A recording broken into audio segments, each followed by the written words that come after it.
bright, early Monday morning. Appreciate everybody being here. Just want to let everybody know Commissioner Hanson is on his way in, but Commissioner Pennington is excused and won't be here today. So at this time, I just want to go ahead and get today's meeting to order. This is the Flagler County Board of County Commissioners regular meeting. This is August 4th, 2025. It's 9:02 a.m. If I could have everybody stand for the pledge to the flag. I pledge allegiance to the flag of the United States of America and to the republic for which it stands, one nation, under God, indivisible, with liberty and justice for all.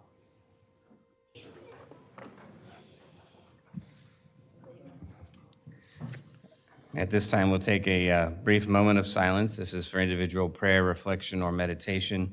We take this time to honor and remember our first responders and the men and women in our military who keep us safe and protect our freedoms at home and abroad.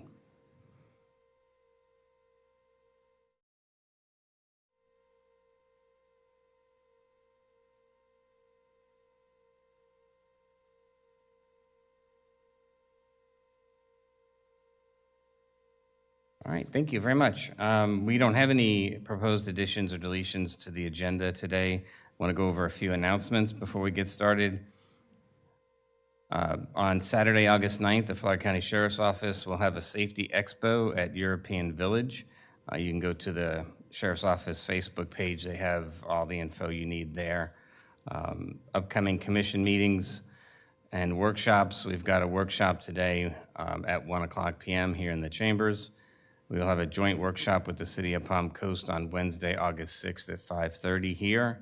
And next regular meeting is Monday, August 18th at 5:00 p.m.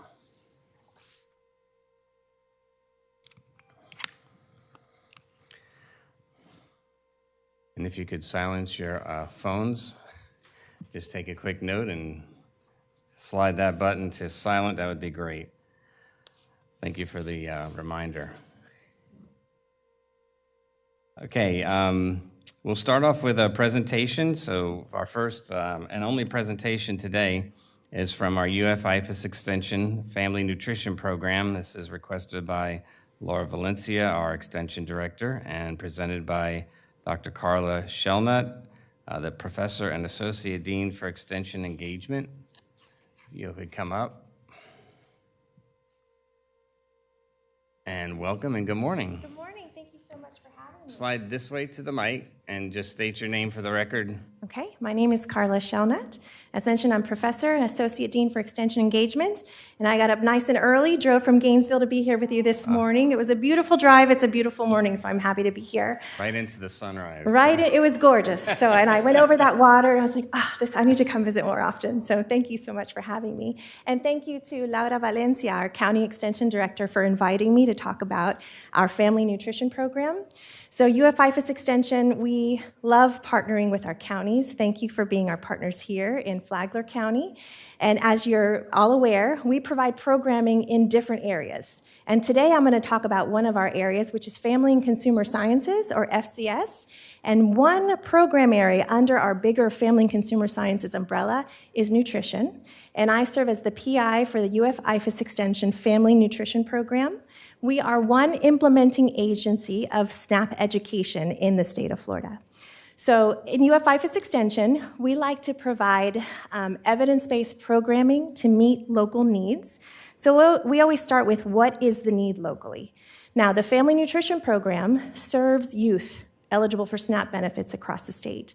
We've been serving youth in Florida for almost 30 years. We've been programming the last couple of years in about 30 counties, including Flagler. And if we look at some of the data regarding youth in Flagler, the child food insecurity rate from 2023, which is the most recent one, is 17.4%. Households receiving SNAP benefits, over 7,000 in this county. And about a third of those households nationally have children in them. Total SNAP recipients, over 13,000. If we look at the health of our youth, 16.9% in Flagler have obesity. 38 have cardiac conditions. 4, these are some of the data that I was looking at, have type 2 diabetes. So that's a lot of those conditions. Well, all the conditions are related to nutrition, but as well as physical activity. Are we being physically active?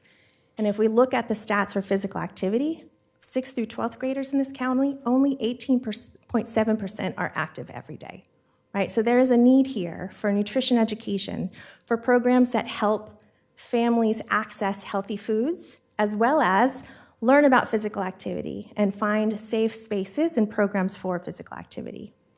Well, that's where we come in. So the UF-IFAS Extension Family Nutrition Program is a federally funded nutrition education program. We are funded from the USDA.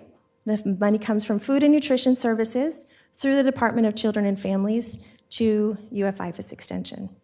And we provide nutrition education and supports for families eligible for SNAP benefits. And by supports, we come in and we look at different communities and we help change environments to make the healthy choice the easy choice. So we have amazing nutrition educators. I got to give a shout out to Kathy Ponce in the back. She serves the youth in this county and she's one of our best educators in Florida. And these educators partner with schools, after school care programs, everywhere youth gather to provide direct education, nutrition education to these kids. But we also have staff that go in and help change policies and environments to, we like to say, to make the healthy choice the easy choice, right? We can teach these kids to make good behavior changes, but if their environment doesn't support those changes, it's really hard for them to make those changes. So we do this together, these multi-level interventions to help these kids be successful. And so this is actually a fun success story that Kathy shared with me locally. This little girl, she's a local first grader, who attended one of Kathy's classes and learned about nutrition, specifically from our Cooking Matters curriculum, where she got to taste star fruit and dragon fruit as part of this. Now, I don't know how many in this room have ever tried star fruit or dragon fruit, right? Not your usual fruits, but very tasty nonetheless.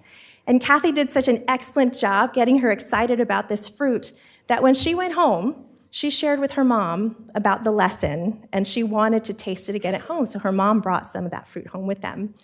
And that night at dinner, apparently the family has an incentive table to help the children make healthier choices during dinner. And some of those incentives, as you see in the back, include candy and not the healthiest choices. Well, this little girl decided she didn't want candy as her incentive. She wanted some of this pink dragon fruit that her mom had bought her. And her little brother thought it looked so cool that he even tasted it, right? So these kids are learning about nutrition in our program and going home and being ambassadors to their families as well. We love it when the kids, bother their parents until they're buying the healthy choice. So we do nutrition education. And an example of one of our supports is gardening education. So we help to implement school gardens across the state so kids learn where their foods come from. They get their fingers dirty, right? They're in there planting and tasting. And that has shown, right, that it increases the likelihood that they'll actually try the food. Plus, gardening education is another form of physical activity, getting them out there in the garden. So these are the types of program that we have been delivering in this county. Now, this current fiscal year, some of our inputs and outcomes, we, the UF-IFAS Extension F&P, have invested $141,000 into this county from our grant to help support the work and pay for the work that Kathy has been doing here. And some of her outputs of this fiscal year, she's reached to date, as of today, 2353 youth have heard about nutrition from Kathy. We've got a garden that she's helped install, reaching 743 youth, right? And that work continues. And she's seeing change, right? We evaluate. That's an important part of Extension, is that we evaluate our programming to make sure that it's effective and impactful. And if you can see, she's seeing significant changes in behavior. These youth are reporting increasing more vegetables, right? More vegetable intake, increasing fruit as a snack, and being more physically active. And this is exactly what we want to see, right? So we love implementing this program. We've been successful here. Unfortunately, these past 2 months have been rather difficult as the Big Beautiful Bill Act eliminated funding for this program nationally as of October 1st, 2025. So if you look at the authorization, it still exists, but they have zeroed out the funding. So this program, UF-IFAS Extension F&P, has been defunded as of October 1st, 2025. So we can only implement this program through September 30th of this year. Now, there is the potential that we'll have the authority to use our carry forward into fiscal year 26, and I'm still waiting to hear from FNS and DCF about that. But I did want to share that I've been working with other counties to explore creative ways to find other funding to keep these programs happening across the state, non-federal funding. So I am open to conversations and to explore some of that here for Flagler as well. But I just want to thank you again for the opportunity to share what we're doing, and I'm happy to answer questions or whatever you need me to do. Thank you. Thank you you. for the presentation. Have you been to Bunnell Elementary and seen their garden? I have not. They have a great garden. Okay. I would love to see it. Yeah, no, that would be a really good stop. Yeah, there you go. Perfect.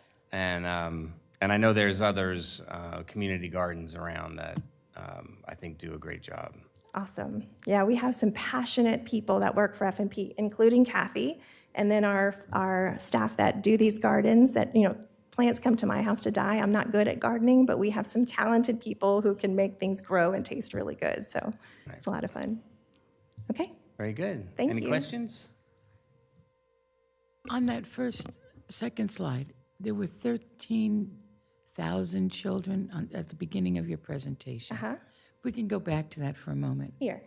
So 13,643 SNAP Recipients in the city. Thank you. My lips are tied. You're fine. So what's the age bracket of that? Were those pre-K as well?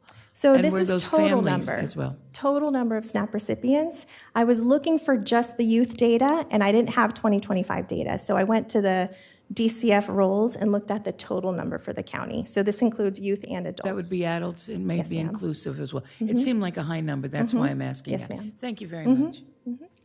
Could you stay on that slide for a minute? Sure.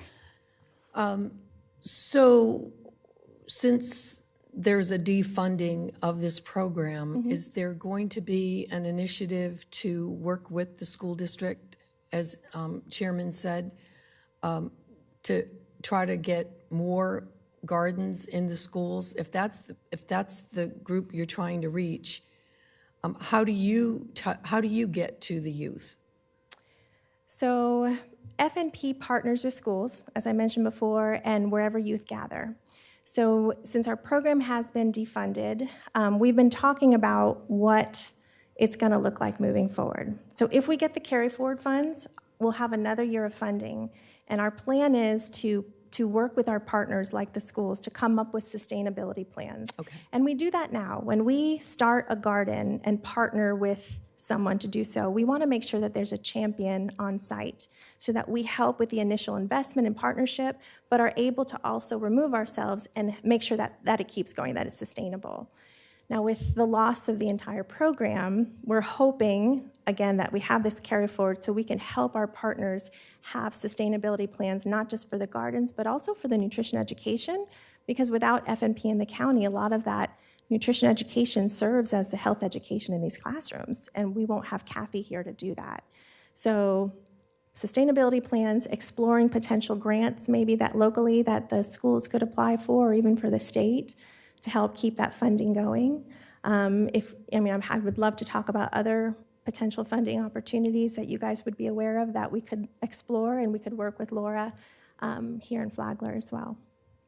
And on your activity or active every day, things like youth soccer or youth baseball or PAL, all of that, is that offered at the 6th to 12th grade level, or are you just relying on school sports? So this would be data that the State Department of Health collects in their BRFIS survey. So as far as how the students report whether or not they're being active would include all activities. Okay. I'm not familiar with the exact question, but I would assume based on other questions that I've seen that are worded that way. Yeah. Sure. All right, thank you. Great. Thank you very much.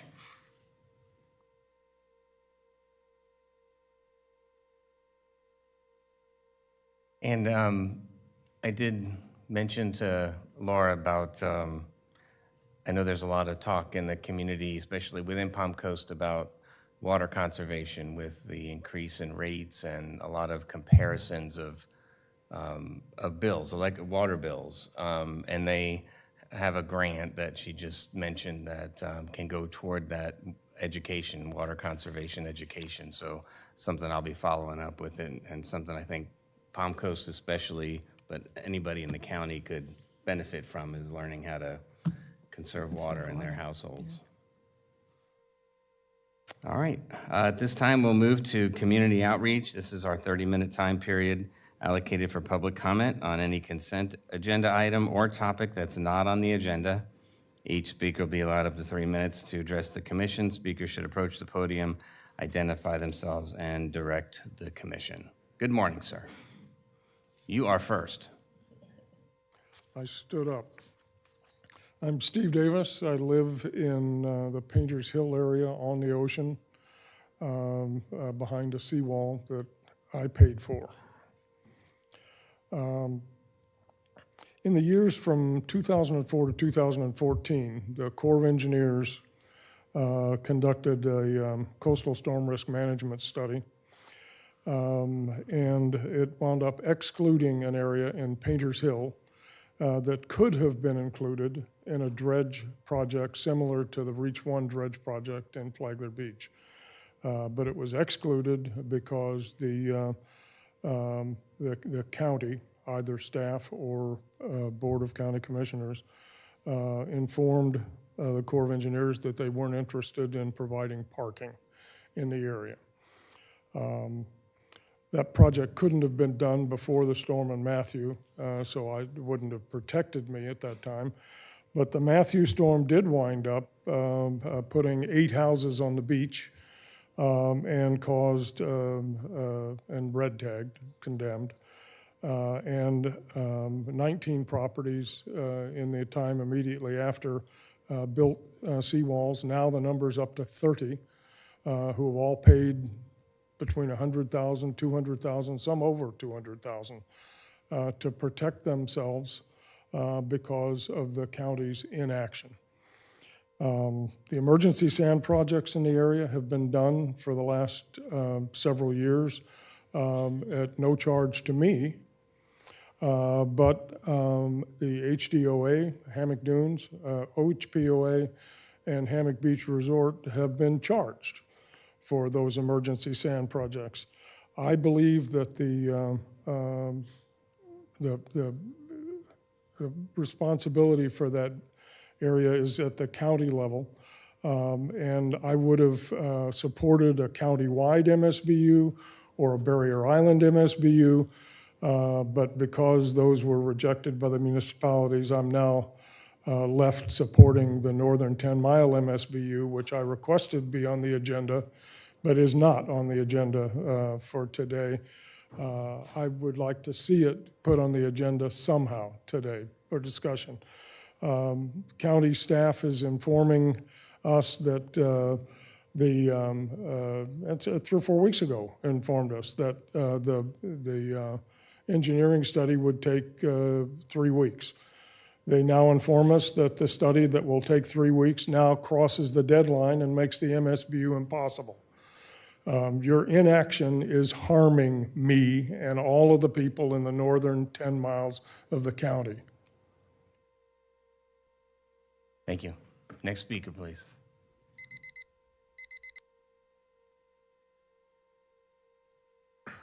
Good morning. My name is Chris Crowder, and I'm here representing Flagler RC Racers.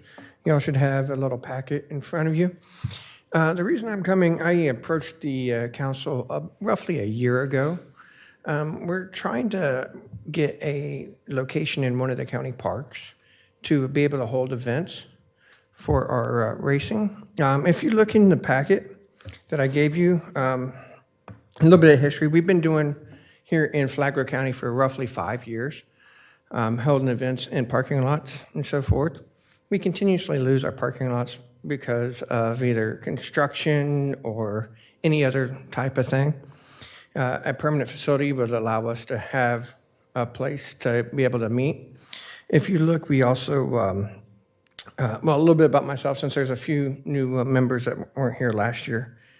I've been doing this for many years, nearly 30 years myself. I am a national, I work for the National Rules Organization, and also for the state. I've owned and ran racetracks for many years. I'm retired disabled Army combat veteran, which it allows me with some of the stuff that I go through to get the RC racing allows me to take care of. But what we're really asking for is a place in the park.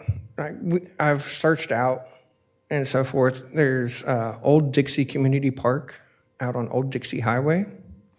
Back there, you have the horseshoe pits. Back behind the horseshoe pits, there's a large field, which would be absolutely perfect for what we need. And all that we require is all we need is a 120 by 60 foot slab of asphalt down there, and then we are completely self-contained after that. We have everything that we need for that. Last year I did a little bit of research, and to privately pay for it, it's roughly $25,000 for the asphalt. That's privately. Government, I'm sure you can get a better deal, hopefully. We want to work with the STEM. We get a permanent location. We can work with schools. I am a substitute teacher here in Flagler County as well. And we can work with the schools to do programs where we provide the stuff. We set out classes, a 2 or 3 week program to build the cars. It works with physics and also just engagement, getting the kids off screens. Great. Thank you. Where are you what asphalt area are you using now? We recently just lost our spot. We were having since October of last year. We were down here on 100 where the tag office is, down there by across the street from the Publix. And one thing I didn't get a chance to admit or say during my time is we do Toys for Tots as well every year. And we're able to, last year we provided, it was 237 different presents for local areas. Anybody have? Commissioner Hanson. You say you need 120 by 60, but your requirements say 120 by 60 and surrounding area. Oh yeah, the surrounding area would be like the grass area out in that park. That's just for us to be able to work on our vehicle, what we call pits, right? So that doesn't need to be paved. No, the only thing that needs to be paved is the 120 by 60. Okay, thank you. Thank you. Thank you. Next speaker, please. Morning. Morning, Commissioners. How are you guys today? Good. All righty. My name's Thomas Kilpatrick, and I live in Flagler Beach.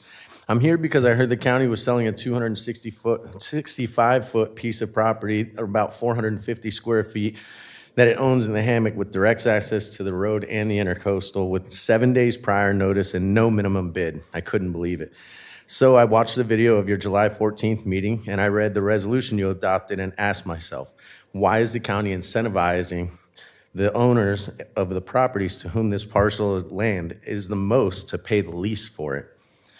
If your concerns was liability to the county for unpermitted buildings on it, why weren't you requiring an indemnity to the county as a condition of sale? Why didn't you give notice to the third-party owners of the county meeting? And why did 2 of the property owners who were apparently represented by the same lawyer, but none of whom were present to have their request articulated? Why did you, Commissioner Hanson, say that one single buyer is the best rather than all 3 adjoining property owners? Isn't the ideal buyer whoever pays the most for it? Don't you have a duty to maximize county revenue? Why wouldn't you require a full indemnity from any buyer? These questions made me look into county records where I saw an email to the county from the county engineer which said, flooding at 70 Hernandez was likely caused by the county property and the buildings on the properties of the adjoining landowners to whom you now purpose land to be sold. I'm curious. So the statutes in Florida Sunshine Law that Florida statutes, not less than 7 days prior advance notice must be given for any county commission meeting. I further found that Florida Statute 120.525 requires that the agenda shall contain the items to be considered in order of presentation. I looked at the agenda that you considered on your July 14th meeting and determined that the item concerning the property was originally item 7, a consent item, but that was moved to general business item as 8A on July 9th, only 5 days before your hearing.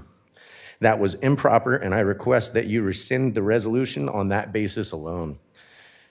Also, the commission failed to address the agenda items in the proper order as required by Florida law and is another basis for the rescinded, and I request that you do so immediately to avoid further liability to the county. Thank you. Thank you. I would I ask you ask- to, go ahead. I was going to say, I would ask you to address those with our legal department, those specific questions. So Mr. Moylan is here, so set an appointment or send in a specific request for those. I know just off the top of my head, the ones regarding the agenda are invalid, the ones you stated, because we can move items around. We do it here at the dais. We'll move agenda items around. Okay. That's not what the statute is talking about. But as some of the other specifics our legal department can help you with. Okay. What is your point of interest in this item? Why are you coming before us today? Just because you watched something on? No. I actually Do you heard want to about the buy property. the land? Do you want to buy it? I mean, there's always a potential, yes, ma'am. Okay. So you heard about it, I'm sorry, I interrupted you. Yeah, I'm a born and raised Flagler County citizen, so I know many people, many people in this county. So it's out there, and I'm not the only one. There's probably a couple thousand people that know about this issue going on of the county trying to get rid of something that we don't want to have. So it's 450 square feet? Yes, ma'am, 165 feet long by 15 feet wide between 66 and 68 Hernandez in the hammock. Right. And it's consistently affecting 70 Hernandez as well, but they're not even being talked about. It's only 66 and 68, so. Okay. You're welcome. Thank you. Packet for each one of you. Okay, if you have an extra one, I should just give it, I was gonna say. one will go to the clerk at the end. Thank you.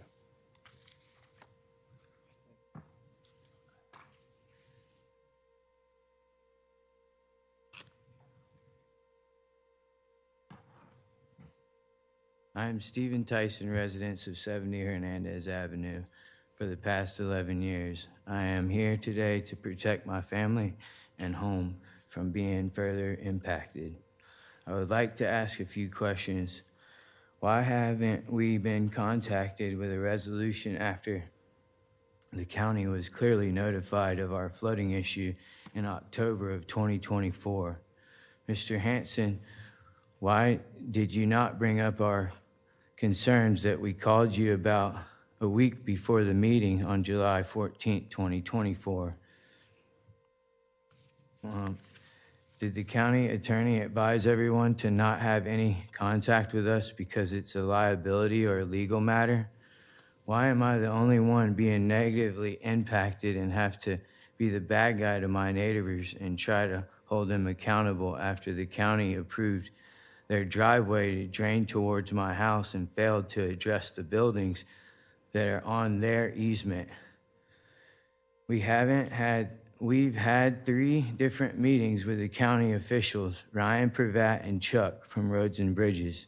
Mr. Hanson, before your July 14th meeting. So this is not new news to the county. It's actually 10 months old.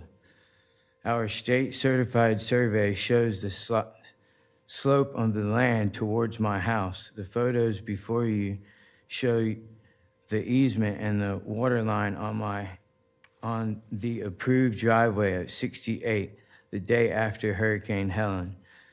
I am here today to strongly encourage the county to stop the sale until the issues are permanently resolved. My neighbors have made it clear to me that they know that the county owns the piece of land and they are not responsible, which means the county has to find a resolution. My property flooded because the county approved my neighbors at 66, 68, and 60 and 72 to alter their land and the county land draining onto my property. The resolution you guys entered does not protect the county or my property. Please do both together besides just sell the property. Thank you. Thank you. We will have, I gave my copy to the attorney, so we'll have staff review that and report back to the commission. I did have a talk with Mr. Sean, and it seems as if they're trying to find a resolution, but I don't think any of the resolutions they're coming up with protects my land after what has been approved basically and 300 degrees around my property. Okay, thank you. Mr. Chair, could I comment? Sure. The day after I talked to this gentleman, my interpretation of his phone call was wrong, I guess, because he was really commenting on the encroachment onto this piece of land by the other members, other houses. The next day after I talked to him, we had a meeting with all the business, all the land use people and Heidi, and we discovered that the encroachments on this land had been done prior to or around the time that that land is sheeted to us. I did not pick up on the first phone call with this gentleman that the issue was flooding. So the second time he called, then he really stressed the flooding issue, at which time our staff went out to look, and Habib said that we could put a trench in. We could alleviate the flooding issue on this man's property pretty simply. And so we're working on that project now to try to do that. There's an 18-inch piece of land. How can you put a 18-inch ditch between this 15-foot wide piece of land? And if he just admitted that I talked to him and he knew about it, and then y'all had a meeting and he didn't invite me here to speak my half before this all was brought to y'all, and when I rewatched the video, half the staff didn't know. You guys are all commissioners. So he kept this a secret between him and whoever else they had a conversation with. You guys had no idea. Thank you for your comments. Next speaker, please. Wendy Tremarchi, good morning. Morning. Chair Dance and the rest of the commission, good morning. Flagler Animal Control. I know that that's on Wednesday, so I wanted to speak today ahead of that meeting with the county, with the city. At a recent commission meeting, Sheriff Staley talked of his budget and the statistics of our fast-growing county and its needs. Well, those needs trickle down, including the need for an efficient, effective, and humane animal control officer. Animal control in Florida is primarily run at the government level, either by the sheriff's office, dedicated animal services department, or under a code enforcement division. Cities and counties enact the ordinances for animal control and cruelty that align with the state laws. Because of the legalities and enforcement responsibilities of these officers, this important part of safety for our citizens and its animals, this should never be done under the supervision of a privately owned business or nonprofit. As proven by the state's attorney's office having to step in at the current Humane Society and Animal Control and have them change their rules and how they work with sick and wounded animals. They alone have the ability to, Humane Society alone has the ability to control what and how many animals are left on the street when lost or dumped.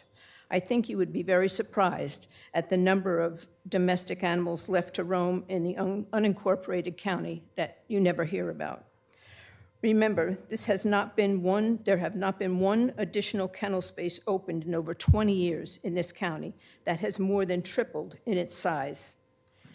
And the Flagler Humane Society, in front of you all and in front of the city, has said that they have no money and no plan for remodel, update, or enlarge. I realize past commissions have not addressed any of these growing concerns. It's time to act, and to start is animal control. I thank this commission for listening to me for the last year, or at least the last few months for some of you, and understanding the county animals' needs. Thank you. Thank you. Good morning. Morning, all. Kathy Saris, Palm Coast. I'm here to ask for you all to designate land for the hopeful new shelter that we hear promises about. As Wendy was just saying, the privately owned shelter, the only one we have now, is always over capacity, always. If there's no demand for what they have to sell, then it just gets thrown in the garbage. And that's not right. We need a humane shelter, and it's no longer something that this community just wants. It's a need, and we need it now. You can't wait, and we waited last year. It's not on the budget. We waiting this year. It's not on the budget. So hopefully it'll get on the budget next year, the year after. But I also wanted to do fundraising. So I approached a few opportunities, and the question to me is, oh, where's the new shelter going to be? And I can't answer that. Not everybody believes in unicorns, you know, and they're not going to donate to the unicorns. So we need land designated. You have plenty of land. You work with Bunnell. You said Bunnell has more land. And, you know, about getting the animal control set up in the county, that's wonderful too. But the way I see it, you're putting the horse before the cart. It's the same problem the city has. They have their animal control, which is great. But what do they do with the animals? They still have to housing at the only shelter we have here that's privately owned. They have dogs for $400, the little cutesy ones that comes in. And if they can get that, that's great, because if they were to go to a breeder, they'd pay more. But anyhow, I'm here. I've been networking with contractors and vendors in the Florida Technical School. They have plumbing, they have air conditioning, they have building. They want to help the animals too. So this is an animal-loving community. And like I said, you have to do something, and you have to do it now. I can't go and ask people to donate or give your services or materials without saying where. It's the first question. Oh, where's it going to be? I don't know. So please think about it. Get together with the other municipalities and find some land to give us. There's plenty of land to be had here. Thank you. Thank you. Good morning. Morning. I am Bailey Doucette. I live and I've owned 70 Hernandez for the past 11 years. Last October, our home flooded, and your county engineer found it was related to my neighbors at 66 and 68 Hernandez and the county property that runs between us all. The cost to fix our house came out of our own pocket and cost about $15,000, which was not easy for us. I was very upset to hear that the county commission holding a meeting that directly involves my property without having any prior notice. I understand how this can happen under normal circumstances, but we had a conversation on the phone with Mr. Hansen about our concerns just 1 week prior to the July 14th meeting. Watching the meeting afterwards, I saw Mr. Hansen made no mention of us or our concerns about the county property next to ours, and instead found the county was planning to sell the property with no minimum bid, even though you all found it had a just value of about $25,000. We have had many conversations about our concerns with our neighbors, Roads and Bridges, Commissioner Hansen, and the county engineer about our flooding, even in emails dating back to last November. In watching the video of the July 14th meeting, it struck me that your concerns seemed to be about liability. You were clearly uncomfortable with not having a procedure to sell the property or properties like it in the future, but you can include procedures, particularly for the sale of this property. At a minimum, shouldn't whoever buys the property be required to fully indemnify the county for any damage in the past or damage in the future? Because I'm telling you that our parcel will flood again. If we buy the property, do we get to knock the structures down, or do we get to bring the structures up to permit as they should have been when the county acquired it 20 years ago? Will we be allowed to concrete over the property and pitch it at the same angle you allowed our neighbors, so that we can shed our water off our property and make it someone else's problem as you allowed them to do to us? It really feels as though no one cares and instead is trying to push past any resolution and rush a sale and wipe their hands clean of it all. When I spoke to Mr. Tabaston, he told me to build a dirt mound on the side of our property. He also said if we flood a couple more times, FEMA could potentially help us raise our house. How is that an option to flood a couple more times? We have to make claims on our insurance and let our rates skyrocket and potentially deem our house unsellable and lose any equity we have worked hard to gain. I urge you to please work with us and not against us. Please rescind or defer the resolution to sell the county property until the flooding and drainage issues have been addressed and all parties have been heard and everything resolved in a way that works for everyone. As a longtime county resident, I hope that's the least that we could do. Thank you. Thank you for your comments. Again, I think we'll get an update from staff based on today's public comments, so thank you. Okay, thank you.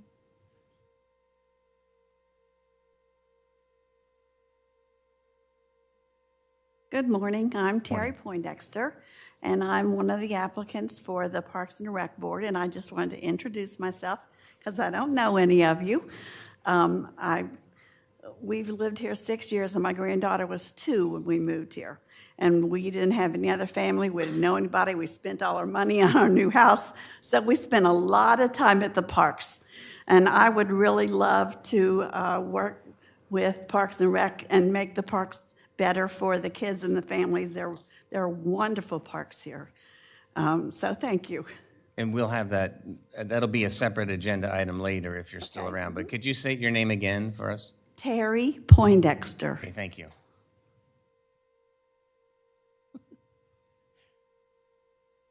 Next speaker. Good morning. David Stevenson. Yes, sir. In regards to what Mr. Crowder requested, an older gentleman like myself, worried about dementia, needs his community. And these gentlemen have been my community for 30 years. Us getting together on the phone, at the track, whatever, this is our community.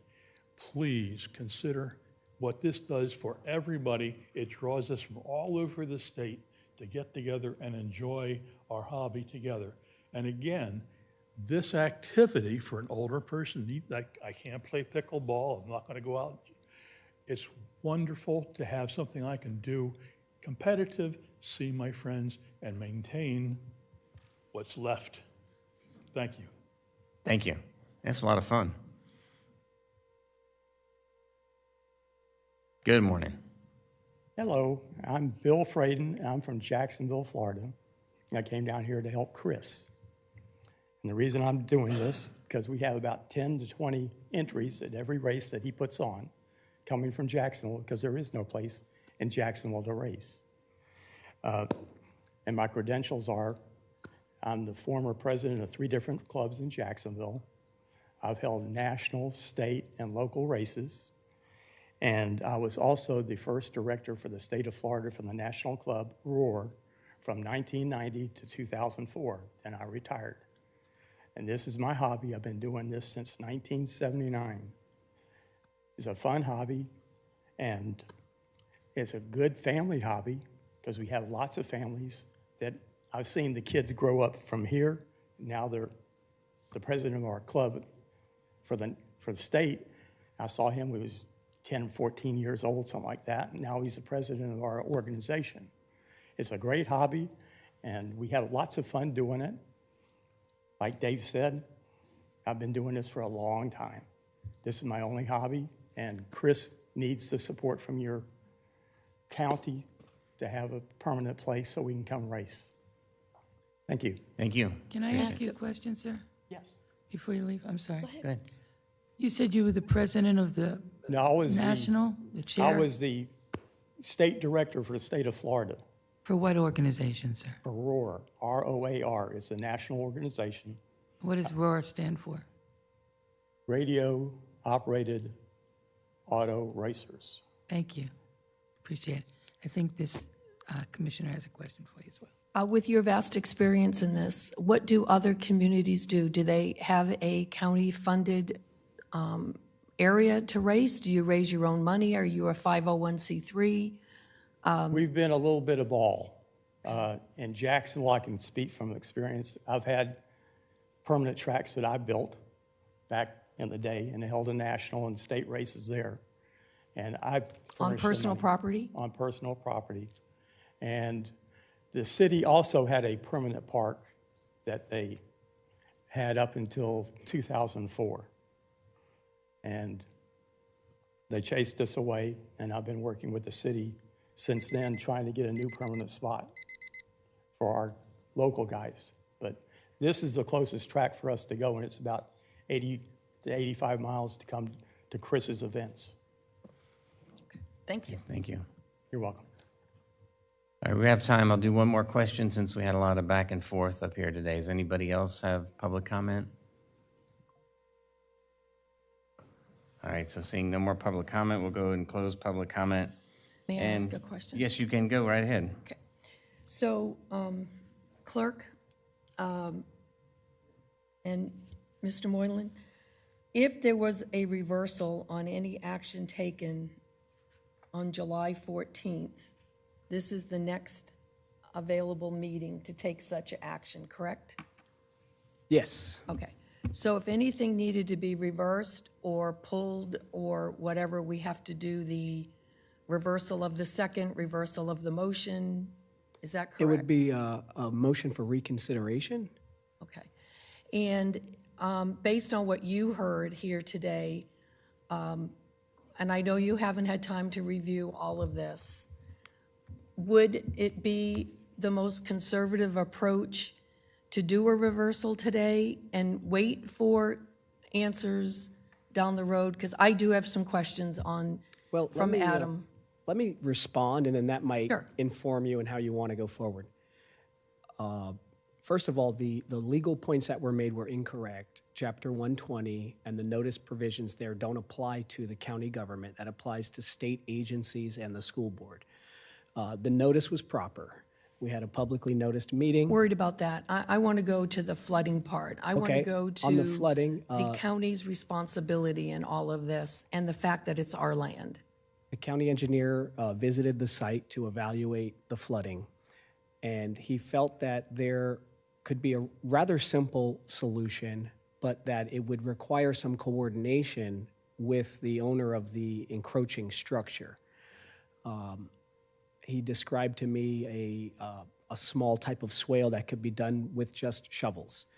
However, once you get to where that encroaching structure is, there might be more of a French drain type thing that's going to be needed. Mr. Baer, who represents two of the three landowners, was out of the country for several weeks. He did return last week, and I spoke to him about trying to work together on a solution that all of these property owners could agree to. And he said he will try, but that in the past, when the property owners spoke to the Doucettes, there was mention of lawyers and lawsuits, and it kind of shut things down, and there wasn't cooperation from then going forward.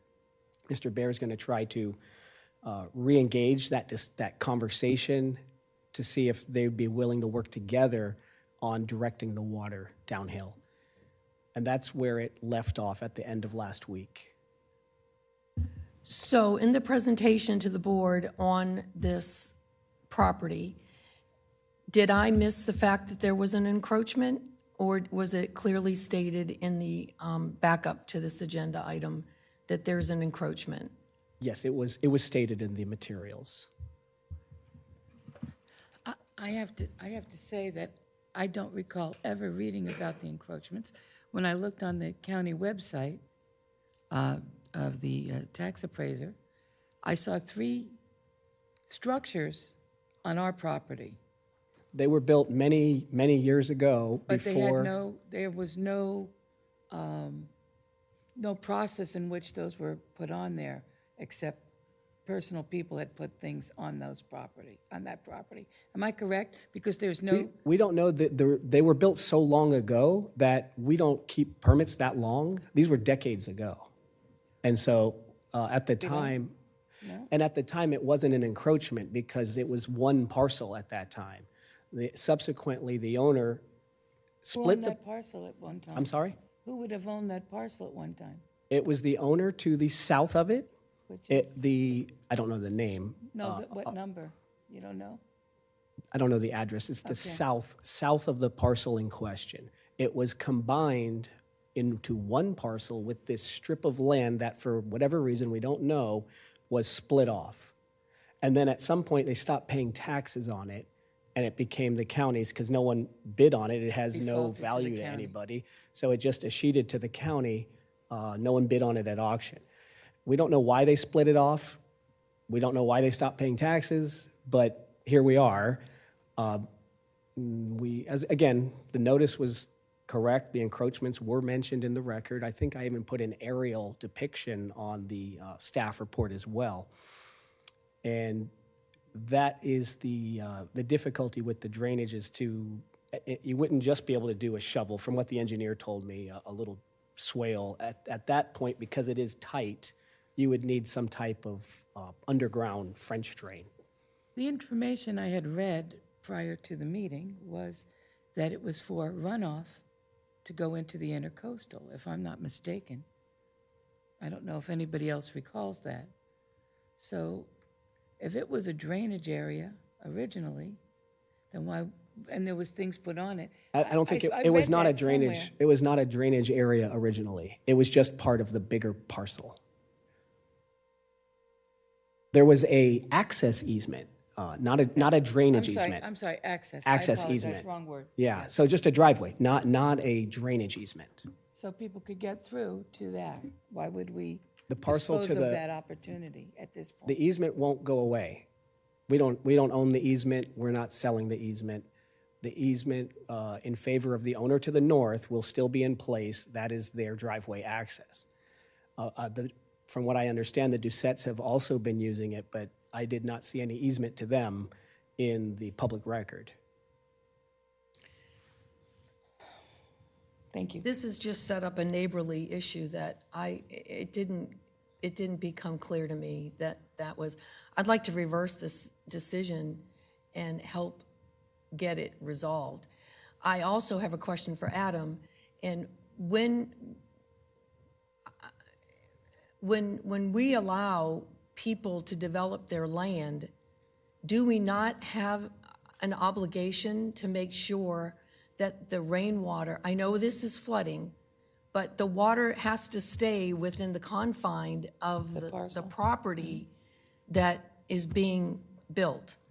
So I'm not suggesting we might have made a mistake, I don't know, but this was not clear when I looked at this agenda item, and it could have just been me, but are we not obligated to make the landowner that developed the land to the east or south of him keep that water on their property? I think got directions wrong. Adam Mangle, Growth Management Director, I think the commenter was speaking about the property to the west of him, is what he was talking about.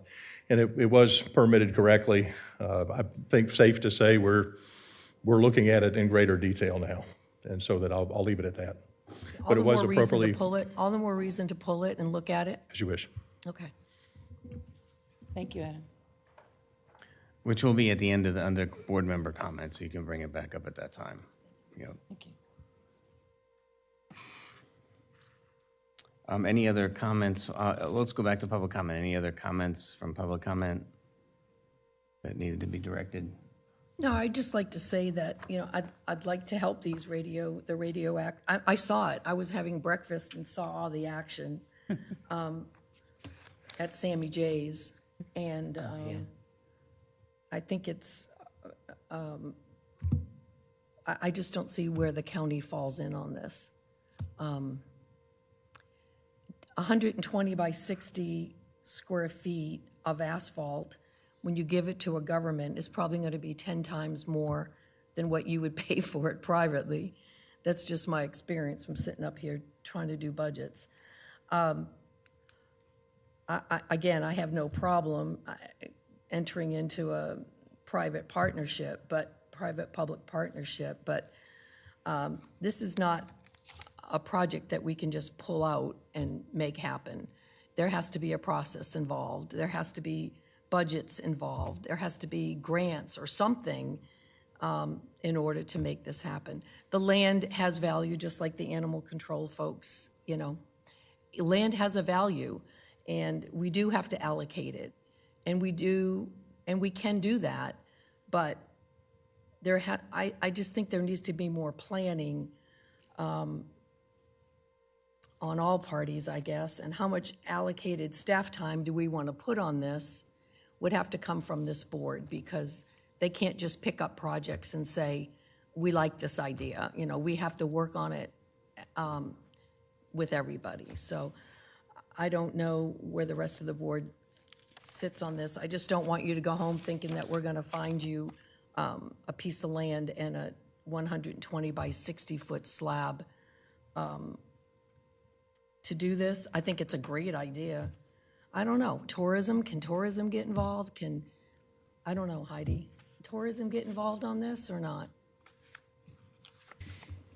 It sounds like a lot of the folks that are using it in the room are local residents, not necessarily tourists, so I don't know how it would play out. If they were to maybe sponsor certain events different times of the year, then maybe tourism could help on those specific events, but not necessarily for the construction of... The construction's an issue, yeah.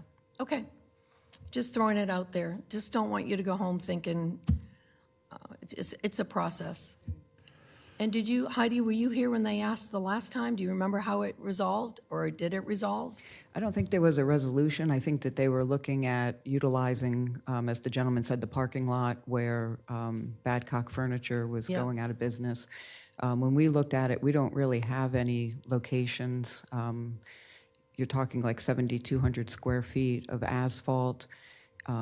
Certainly, they could probably use an empty parking lot on a weekend if we don't have something going on, but it wouldn't necessarily be a permanent home. Okay. An example would be the horseshoe facility that we built, because that was kind of similar, except that has hosted a national championship and, you know, several nationwide events out there, which has made it palatable for tourism to get involved. But that's kind of example maybe they should look at, is how that worked.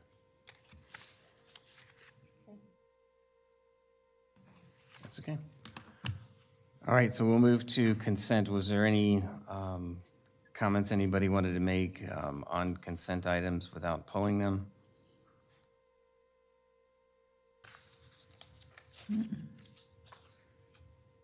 No. I just wanted to thank Brian for responding to my questions on the budget management policy. Thank you.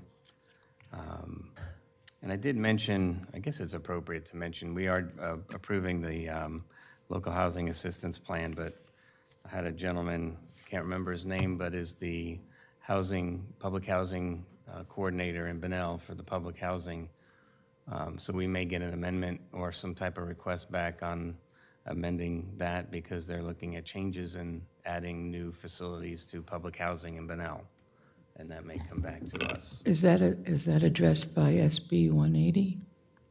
No, State it bill? has nothing to... Senate bill? No? No. Okay. Okay, since no other comments, is there anything anybody wants to pull from consent? No, sir. Okay, is there a motion? I move we approve the consent agenda. Second. All right, I have a motion from Commissioner Hanson, seconded by Commissioner Richardson. All those in favor signify with aye. Aye. Any opposed? Hearing none, motion carries unanimously. Thank you. We'll move to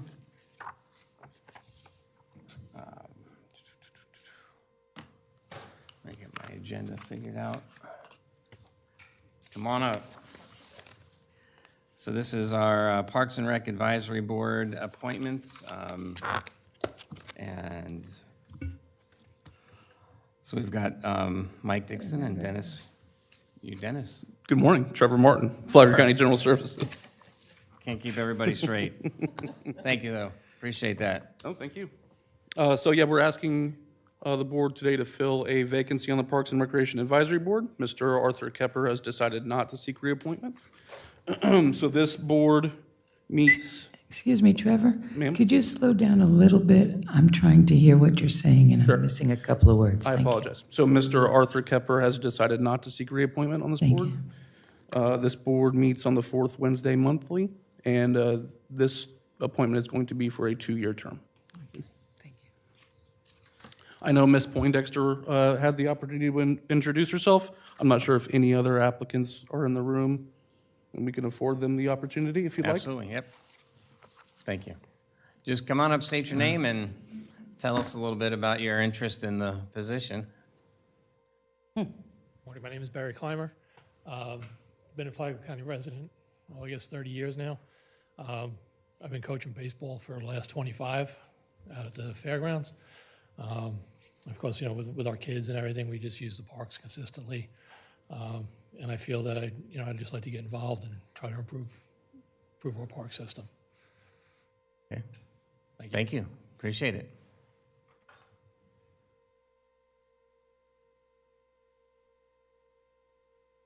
Hello there. Good morning. How are Morning. you? My name is Delana Gallery. I have been a resident of Palm Coast for the last 10 years. Recently just graduated from UCF with a political science degree. I'm constantly involved with St. Johns County and Flagler County with assisting kids such as with disabilities such as blind, hard of hearing, deaf. I'm very active in the community as well too, as we do a lot of back to school giveaways and everything, as well as putting together days in the parks, such as like field days, getting the kids active and everything. I'm really interested in this position and looking to help out. Great. Thank you for being here. Thank you. Any other applicants here today? Terry, did you want to say anything else? Okay, thank you. That was Delana? Gallery. Yeah. How many seats are we going to be voting on? One appointment. One seat. Yes, ma'am. May I approach? Yes.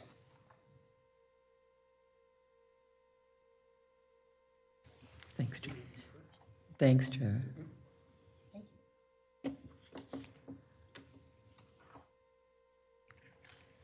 Thank you. Thanks, Terry.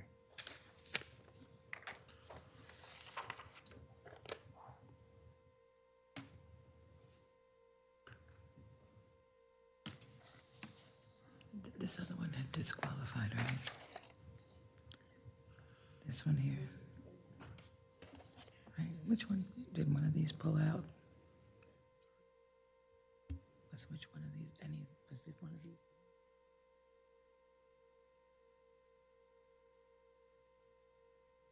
Yeah, I just didn't know if this, yeah. Okay. Yeah. Okay, Trevor. Thank you.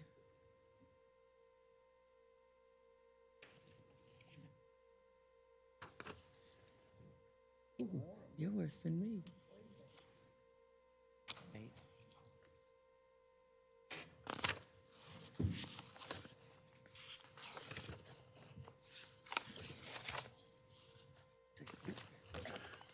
If I can go ahead and read it into the record. Commissioner Richardson voted for Barry Clymer. Excuse me. Commissioner Carney voted for Delana Gallery. Chair Dance voted for Barry Clymer. And Commissioner Hanson voted for Phil McClure. So that's 2 votes for Barry Clymer.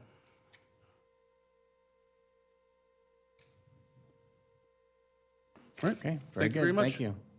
Congratulations, sir. And thank you. I know that you've been active for a long time, and that weighs a lot into the decision and in what you have contributed to the county for a long time, and appreciate that, so. Thanks to all the applicants as well. We appreciate it. Thank you for coming in today. That means a lot. Yeah, and please keep an eye on the county website. That's where all the not just parks, but other openings for our different residents committees, where you'll be able to look and see if there's another opening maybe that does apply to your background. But thank you. Chair, if I could, unfortunately, the sheriff had to leave, but he shared with me a possible solution to the RC car club. Okay. Once, he did express his support for allowing the club to use his driving course once it's complete. As you know, that's part of the State Guard project that's underway. Likely it'll probably take 2 years to complete, but he did offer his support in allowing them to use it. It will take some coordination between the group and the sheriff as far as, their training schedule, but he did want to offer that. He wasn't able to stick around, but I wanted to mention that on his behalf to the group before they left, so. And that's near the jail, so there's a State Guard facility being built out there that has a large asphalt area for maneuvering equipment. So it would be unobstructed. It's just a solid open area without parking islands or anything. But it is a work in progress. It will take a while for us to get to that point. So we're still in the intermediate. I think you're probably still in that, wherever we can help you find temporary housing. Thank you.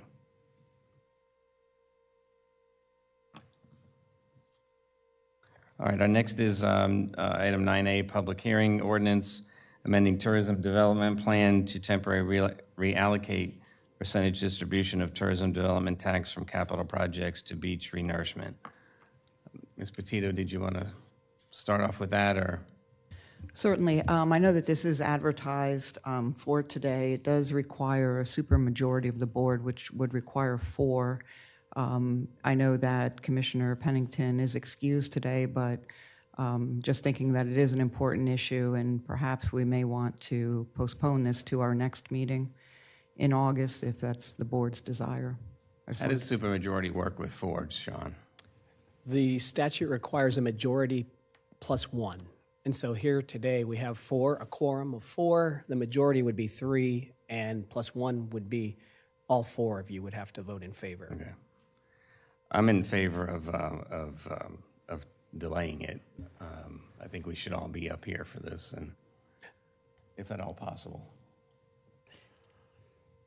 Mr. Chair, if that's the direction we go in, I would ask you to open it up for public comment because it was publicly noticed in the newspaper, and to postpone it to a date and time certain so that we won't have to re-advertise in the newspaper. We'll just put it in the record now would be the best way. Okay, so the next meeting is the 23rd? 18th? 18th. Okay.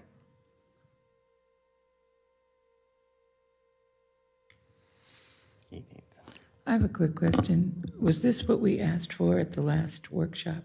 Correct, yes. So we did ask for this. Yes, there was a majority consensus to staff to bring this forward. A full majority? No, Mr. Dance did not join in that Right, because of the right. I remember that TDC's now. recommendation. So if we were to vote today and there was anyone that was opposed, it would be It would dead. fail. It would be a dead issue. It would fail. Fail. It would fail. That's what I'm asking. Dead Yes. issue. Okay, thank you. yes. So we would need, did you have a comment, Mr. Hanson? We would need somebody to move either to continue with the presentation or to table it to the 18th. I'll move to table until the August 18th meeting. Second. All right, so at this time, we'll open it up for public comment. If there's anybody that wanted to speak on this item to the commission, I'll open it up now for public comment. Yeah, I was gonna, Mr. Chair, if I would ask you to amend the motion to say the 18th at 5:30. The time is important. I'll amend my motion. I move that we move this agenda item to August 18th at 5:30. And I'll second it again. Okay, thank you. Public comment. Ron Long, Aldo Drive. I just wanted to know what's the timeline. I didn't see it anywhere. It says temporarily. What was the timeline on how long this will be reallocated from what it's allocated for now and then being placed towards renourishment and maintenance? Because it says maintenance, and maintenance is long-term, 6, 8, 10, 20 years. So when it says this is being temporarily done, does that just mean it's really just going to be for construction and it's not going to last out to be used for the maintenance, which is really what we need the money for right now with the half-cent tax that gets thrown around and stuff? So just wanted to clarify, some clarification on that. Thank you. Sure, thank you. There was a time, Yes, Chair, this is a 1 year, Right. it's the fiscal year, so there really is no harm in delaying it. It's set to take effect October 1 anyways, but it would be for 1 fiscal year, and then it would revert back to the current situation. I would just add, there are things we need to maintain right now. right. And it's always, as I understood, this was always a construction funding source, not a maintenance fund, not a maintenance source. That's why it's temporary. Okay, any other public comment? All right, seeing none, we'll bring it back to the board. Close public comment. I have a motion by Commissioner Carney, seconded by Commissioner Richardson, to table this to August 18th at 5:30 p.m. All those in favor signify with aye. Aye. Aye. Any opposed? Hearing none, motion carries unanimously. All right, we'll go to the county administrator report, and welcome back. Well, thank you. I'm glad to be back. I've got nothing to report, so thank you. Okay, thank you. County attorney. Yes, Chair, just one item. You all received my statement on Senate Bill 180, our policy position, and I would just seek your consensus to transmit that to the Florida Association of Counties. There's an open window for policy statements that expires today, so it's a perfect time to give direction to And we saw send at that. Al's retirement how important it is to engage that organization on legislative issues. Okay. Okay, I'm fine. Commissioner Hanson? Good? Okay. Okay. All right, so Thank you. unanimous. Thank you.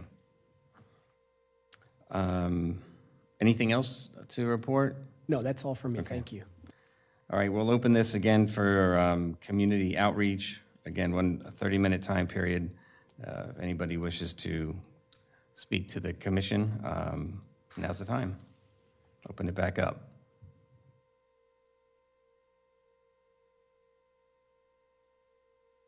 Once again, my name is Chris Crowder. I just wanted to, there was a few things that came out I'd like to address with some of the stuff. You had mentioned, Commissioner Hanson, about the Horseshoe facility, bringing in national events and so forth.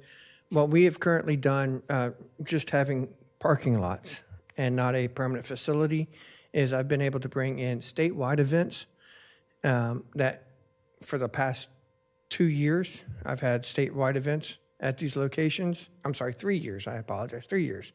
And within that, it brings in roughly 50 nights, stays in hotels in the Flagler area, as well as they spend money on food, fuel, and so forth in that time frame.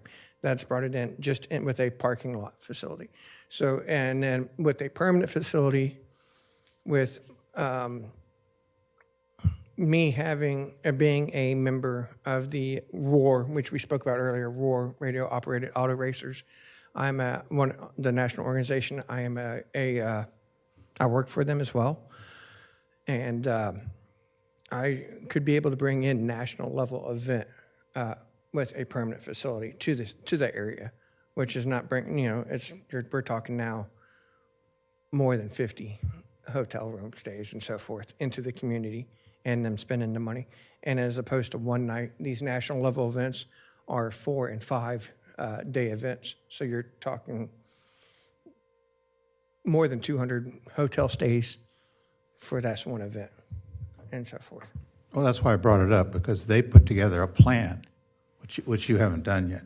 They put together a plan and showed that who they could bring in, and they had commitments and everything, and they put together a really good project.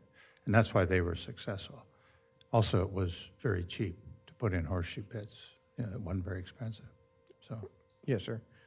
I'm a military, I'm a retired military guy and trying to do things trying to figure out the right way to do things, so. And Mr. Dance, I do want to thank you from last year, all your suggestions and so forth that you had helped with last year. Do appreciate it. And the sheriff has left. I want to also thank him for offering that area as well, all this stuff. And any help will help us out. Okay. Sure as it will. Great. Thank you.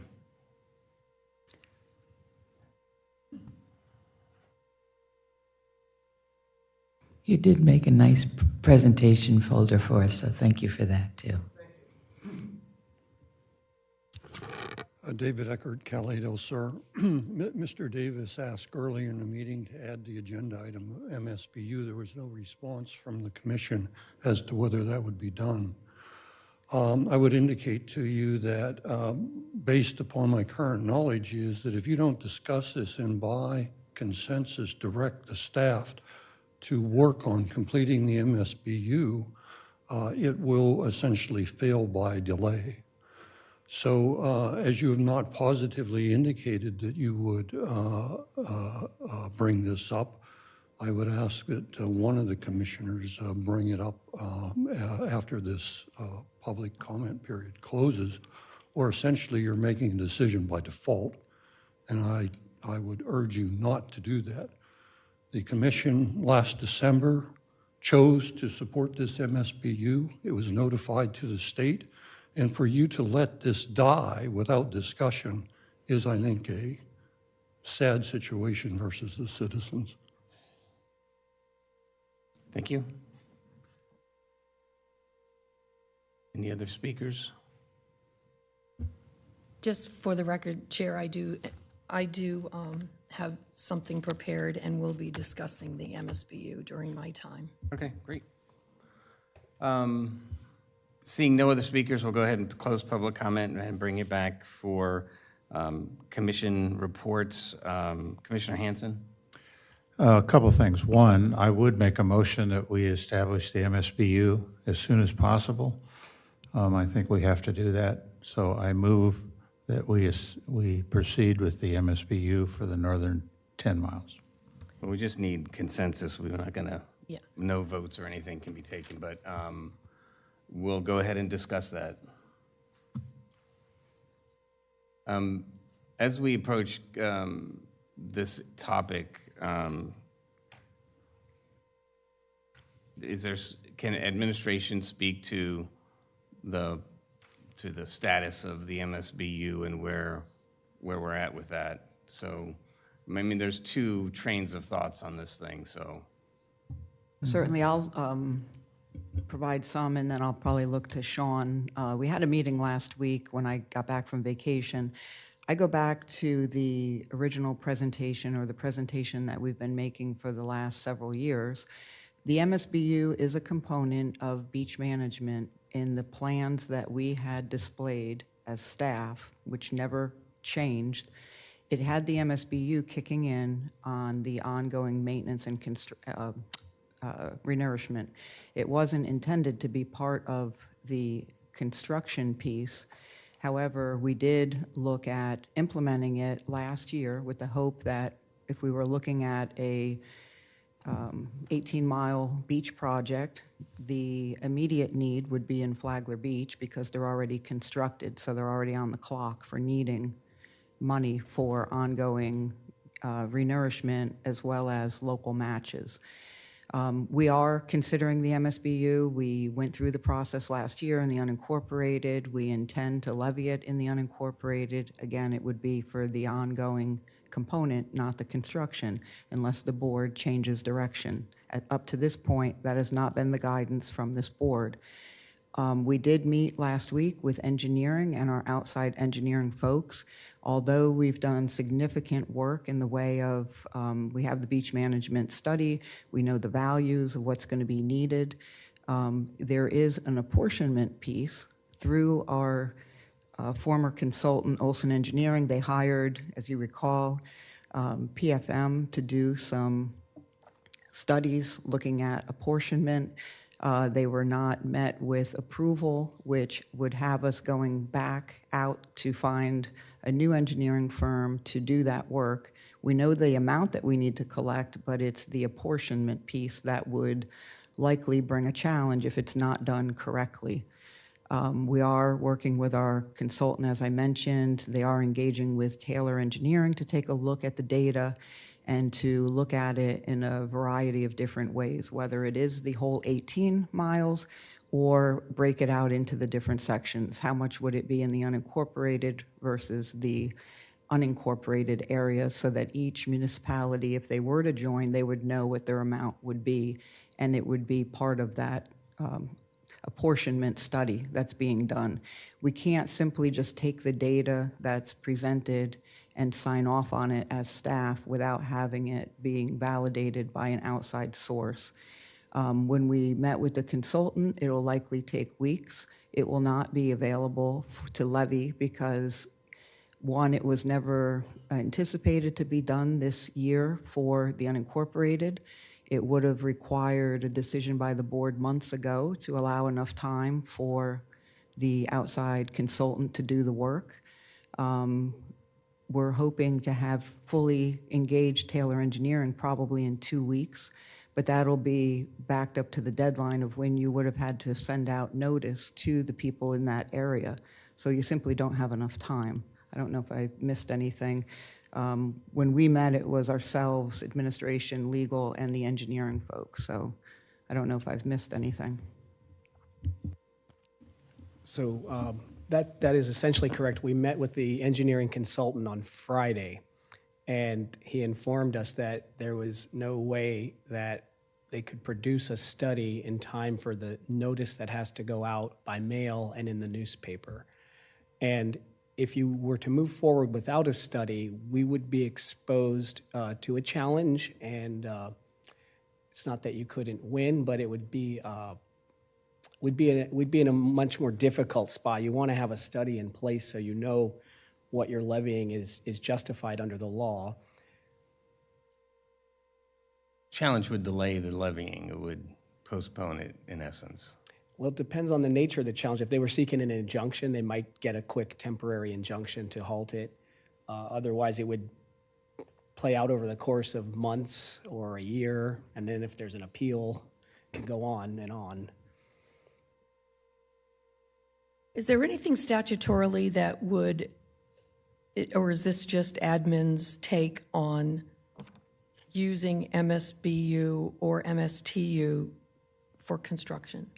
Is there any mindset, is there anything legal other than no one else had to pay for construction, therefore we shouldn't charge the Northern 10? Is there anything statutorily that we can't use an MSBU for construction? Or say that it's for future maintenance, because we already know we're underfunded on future maintenance? That would be allowed. The only requirement is that the money be segregated in its own account and spent for the benefit of the properties being assessed. It could be construction, maintenance in the future. Both of those are allowable. All right, well, I'll just speak my piece.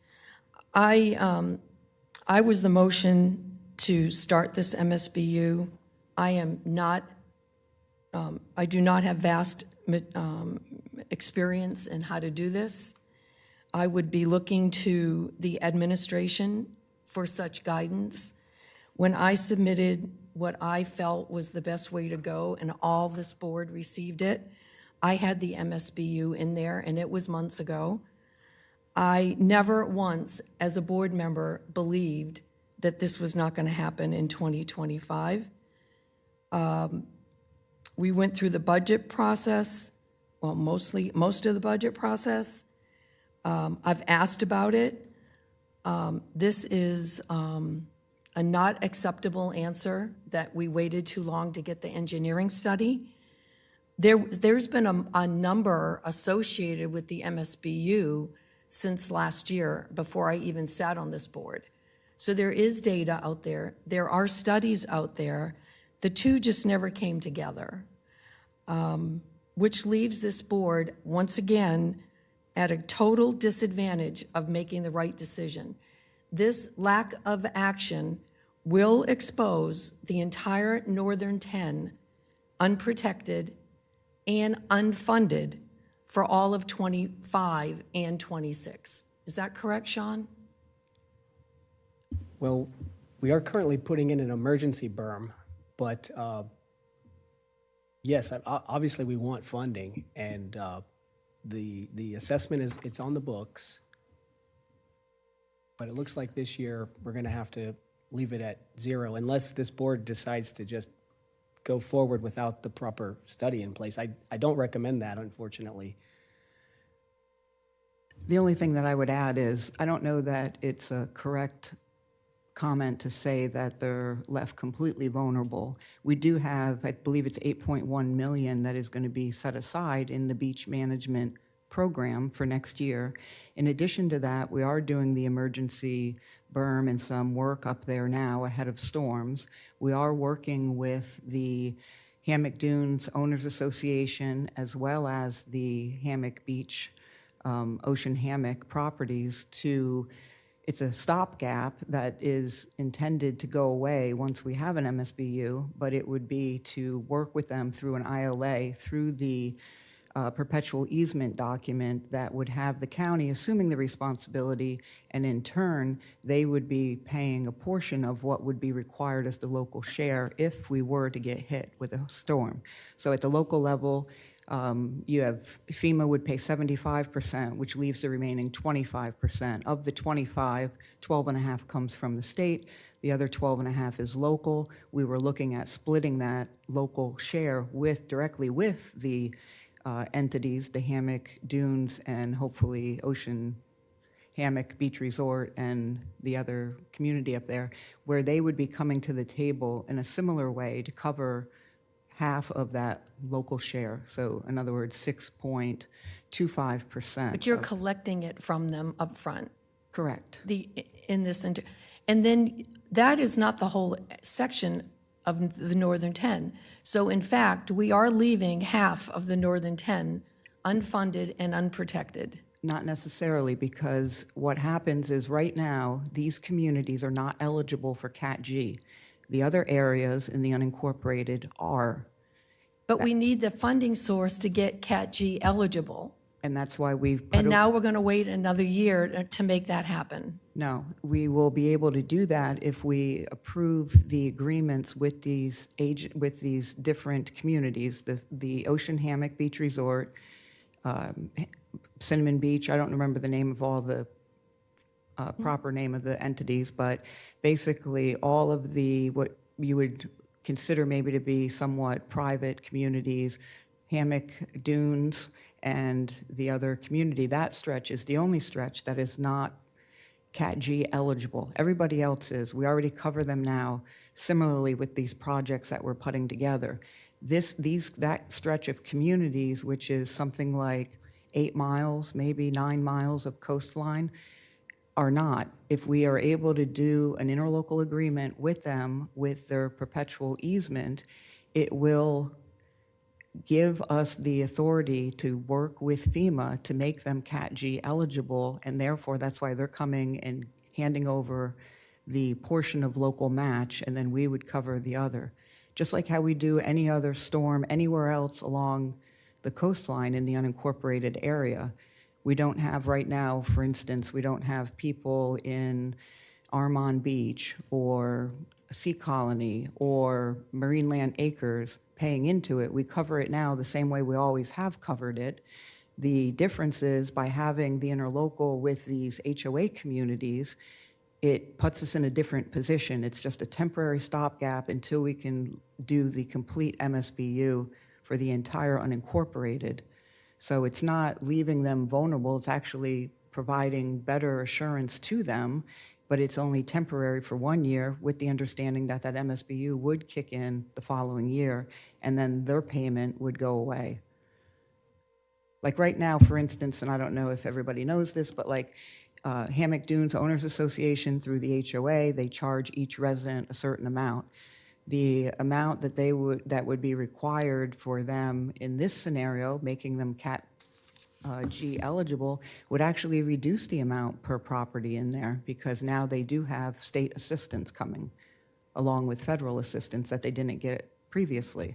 So it actually puts them in a better position, not more vulnerable.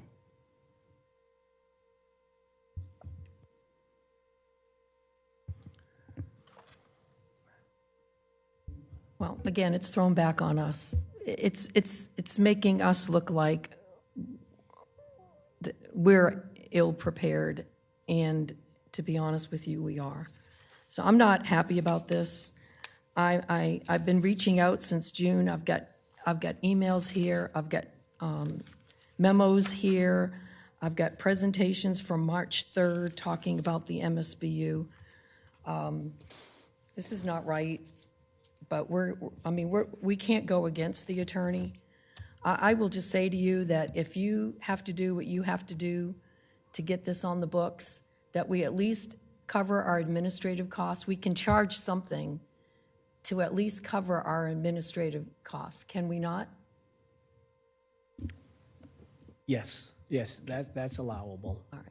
So I guess the only thing doing it now will keep us from having to do this 6 months from now, and making sure we're in line with, once we know the number. When do we add the number in? Next year when we do the resolution again? Whatever our study shows, whatever we come up with, we'll do that. Next year is when we'll assess it. And everyone's got the timeline and everybody's awake and knows that this board wants to do it. We're going to get that done, whatever that number is. Right, yes. And I would suggest that we send out a notice this year and levy it at 0 in order to just keep it on the books instead of starting over again. That we wouldn't then have to do the resolution in December and the newspaper notice 4 weeks in a row and the letters to the Department of Revenue and the property appraiser and tax collector. But we couldn't this year collect administrative costs to get this year done? I think we could, but at this point it's a newspaper ad. I wasn't tracking my time in typing up the resolutions. The cost so far has been de minimis. There will be postage. I don't know what the dollar figure will be on the postage to send notice out. We're talking about 5 months before the end. Is this on? No. Yes, it's on whether I have the button on or not. That's interesting. We're 5 months away from the end of this year. So what would be the problem of getting things rolling now? Like you said, paperwork and all that. It's fine to get the study going right now. What I was referring to was I was trying to avoid having to redo the work we've already done, since the assessment district itself in that area is on the books.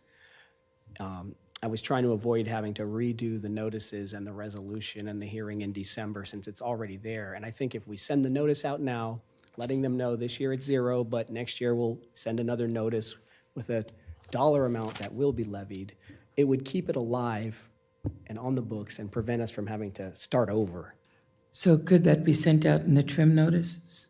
Well, no, it's too late for that. We would do a mail merge and just do it ourselves. When do the trim notices get sent out? Right about now, isn't it? September, I thought. I thought it was going to be mailed on the 18th of this The year. 18th of this And I- month. Appraisers here. Yes, and I had reached out to Michelle. Okay, I tried to save 78 cents now. I had reached out to somebody within the property appraiser's office leading up to this to see what the timing looked like. If it was going to be mailed in conjunction with theirs, I believe we could do it, a letter, provide it to them by the 8th of August, rather than have to necessarily pay the postage. I'll just have to confirm that. If not, we would have to send out, it would be the cost of postage for the letters. I'd like to see that done if we could. At least to get the ball rolling. A clarification, the difference that we're running into with the MSBU is because it's been planned in the prior plan as part of ongoing maintenance, and we were switching it to construction, being able to be funded for construction, or just clarify the need for the new study? So when we, staff, have been presenting this, all along, we anticipated using the MSBU for maintenance. Staff has not received direction formally from a board. So again, we work under the formal direction provided by the full board rather than guidance from an individual member. So when we were presenting it, the board formally has not changed on that. When we were looking at doing it for the maintenance side, we have a plug number, I'll say, an amount that we know we were looking to generate. We as staff, we were working with PFM to come up with a apportionment that did not meet with the board's approval. We know the dollar amount that we needed to collect. We just divided it by the number of parcels. Well, that would not fly with, if it was ever challenged legally, because it has to be how much benefit are they receiving. So we always assume that there would be a base rate, and then you would have something tied to the value of the property to ensure that they're paying for the benefit being received. Regardless of whether we did it for maintenance or we did it on construction, we knew we had to engage somebody new other than PFM to evaluate the cost that Olson Engineering had come up with and to do the apportionment piece. Because we as staff were not given formal direction by the full board, we assumed that we're still looking at maintenance, which there wasn't a time-sensitive need to hurry up and engage with the outside entity. Because this has taken many shapes and forms over the last 2 years, we still would have needed to do this, but that's why we're not able to do it. You could do it for the construction if you wanted to. That's not the direction we received from the board. That's why we've just continued looking at it from maintenance. So because we had already started it, when I say started it, created the district last year, a way to keep it alive is to just send them notice that we're not levying this year, so we don't have to restart the whole process. So when we do come back next year through the budget process, it'll be included as part of the budget process so that we don't have to go back through all the steps that we did last year. Okay, so let me shoot a little hole in that. This board went through the whole process. If the process wasn't going to happen until next year, then why did we do all that? The thought was now, go ahead, I'm the sorry. thought was that we can only enact what we can enact in the unincorporated.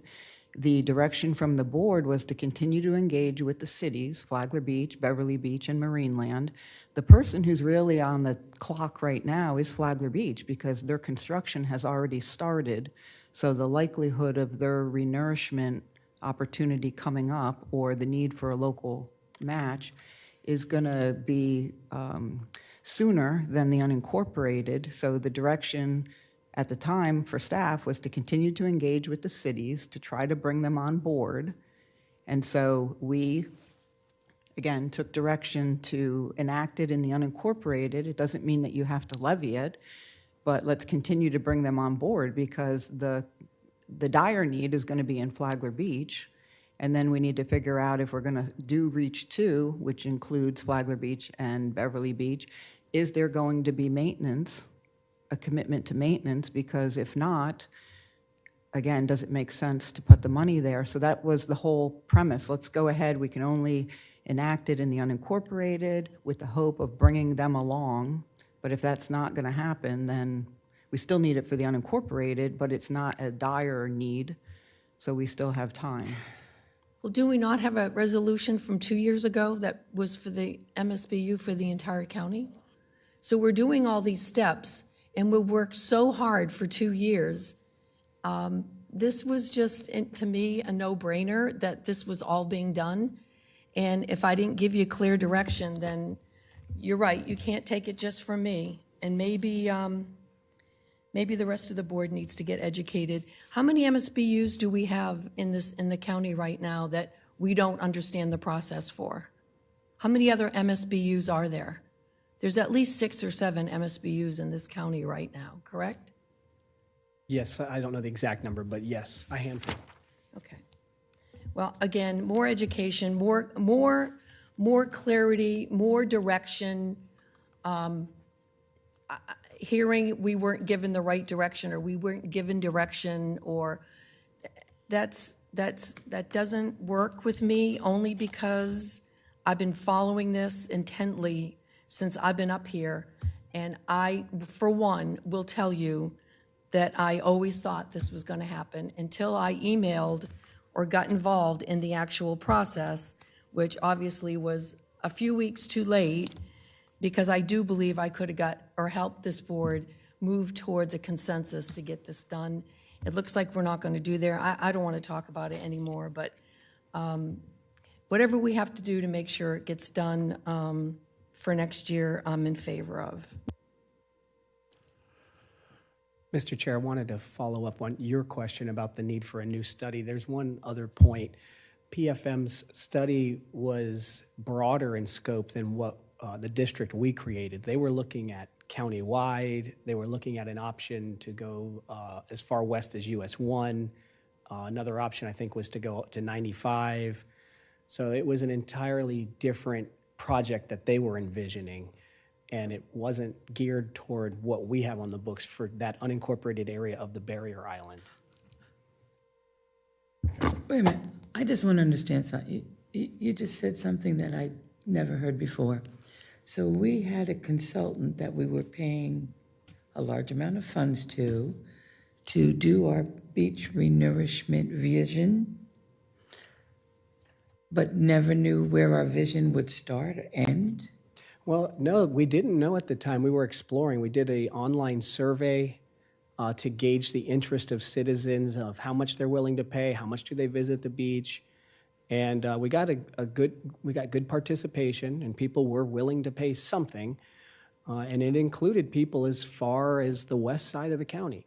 But when that was brought to the board, it didn't gain any traction, because a lot of residents within Palm Coast and in the west side are saying, well, why am I paying for the beach? We have our own needs. We have other things we should be paying for. So that's how that came about. And when was that done? Ooh, do you remember when? I think year and a half ago? It was 2 years ago. 2 years? Yeah, 2 years ago. And that's when we set up a special assessment district countywide for the unincorporated areas of the whole county. We never sent the notice out. That one's not going to happen. So then last December, we redid it for just the Hammock area. This past December? Yes. 8 months ago, 5, whatever it is. Yes. 8 months ago. Correct. And nothing has changed since then? Nothing has made a decision since then? Since December of last year? Right. Okay. Commissioner Hanson. Yeah, I'm sitting here listening to this, and I've been working on this project for years. And I'm, quite honestly, I'm incensed by Commissioner Carney's comments, because she single-handedly sabotaged the plan. We had a plan in place in November of last year that was working towards implementation in December. And Commissioner Carney got on her white horse and rode in here and said, I'm going to fix it my way. I don't like your way. Well, quite honestly, she's sitting on a donkey right now. And there's no, all the procedure and all the impetus that we had in place, she single-handedly sabotaged and got rid of it all, because she had a better plan, none of which she's briefed to us. She's apparently briefed to the Flagler Beach Commission, but not us. And the Flagler Beach Commission disregarded everything she said.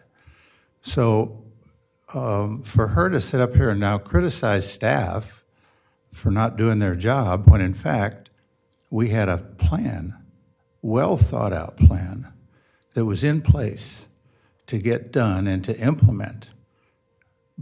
And the new commissioners came in, bang, it's dead. Because Commissioner Richardson said, I don't like it.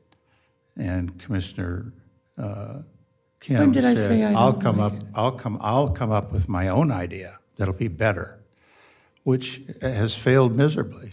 I never said I don't like it. Let him finish his I don't comment. appreciate him insulting You'll have an everybody on this opportunity. board. Let him Oh, finish. I'm sorry, it's on the record. It's on the record. He Oh, said, good, okay. I don't like it. I looked it up. So I'm really depressed over this whole thing because it's the economy of our county. It's the livelihood of our restaurants. It's the livelihood of our short-term rental people, as much as I hate to include them. It's to the benefit of the entire county that we establish, which we did, of an operable beach replenishment plan and a construction plan, which we spent years establishing. And it was established, I went so far as to call it elegant, because it was so well thought out and so well planned, and it was the least cost to the taxpayer. It was much cheaper than adding an ad valorem, full point of ad valorem. It was just so cheap that nobody would even feel it, and tourists would pay 30%. Now I'm talking about the half-cent sales tax. It was. If we could enact the half-cent sales tax, not only is it fair, and it fully funds the $12 million we need to get this project done, but it also allows us to put a significant amount of money from other sources that we're now robbing to work on the other infrastructure projects we have, such as the wastewater management and our road construction. So it's just incomprehensible to me to have a commissioner say, oh my God, it's the staff's fault and we didn't know. Well, if you'd have done your homework and understood the plan and how it was going to work, then we wouldn't be sitting here today. We would have an MSBU in place and ready to go, because it was ready to go last December. All we needed at that point was the buy-in from the cities, from the coastal cities, and we had that. We were getting it. We needed the buy-in on their split of the money, and we have that now. Everything's ready to go, except for Ms. Carney saying, no, I don't like it. We're going to do it my way, and your way is not working. It has no legs. It has no chance of success. So just look at this year's budget, which I think is a criminal thing to do to the taxpayers and to our staff. In accordance with Ms. Carney's plan, we've had to cut back services on the libraries. We've had to lay off people on the staff, fire them, if you will, to get the money that we need to just get started on this. And it only does 1 year, and it underfunds this year by millions of dollars for the beach. So what are we going to do next year? There's no steady stream of money coming from somewhere like FEMA or the state. We're going to get a few $1 million every year from the state. We get $3.6 million this year. But we need 12. Every year, we need $12 million. And that was clearly laid out. A plan was set in stone, I thought. We were ready to go. All we had to do was get the cities on board. We did that. We had to get the split for the half-cent sales tax. We had to get that agreed on. We got that. Everybody was on board. All we had to do was enact the plan. That's all we had to do. And this would be all over. There'd be nothing else to talk about. So I'm just disappointed in my fellow commissioners that we're in this position and that they're now blaming somebody else but themselves for why we're in this position. I went on for a little too long, but I really am disappointed in this commission. Thank you, Well Mr. spoken, Chairman. Greg. Well spoken, Greg. But if this plan was so perfect, why didn't you get it before we got up here in You 2024? didn't listen to me. I did listen to you. We had it all set up No, to you go didn't. in No, December. you didn't. All we needed was the buy-in of the cities, and we didn't have that. And it took another couple of months, but now we have it. Everybody That's is funny. everybody is on I talked to board. staff, and we did not have buy-in of all the cities. And when I did go to Flagler Beach, they think the half-cent sales tax is the only plan on the table. They still don't know that they were always going to have an MSBU.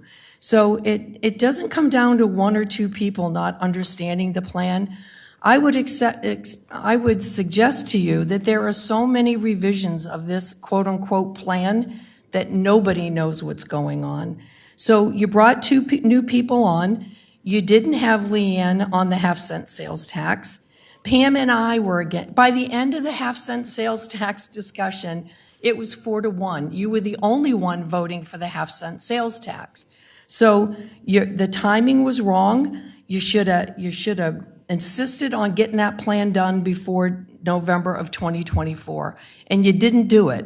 So therefore, we all sit here with the revised plan. It is not the Kim Carney plan. It was the best plan we could get at the time to go to budget for this year.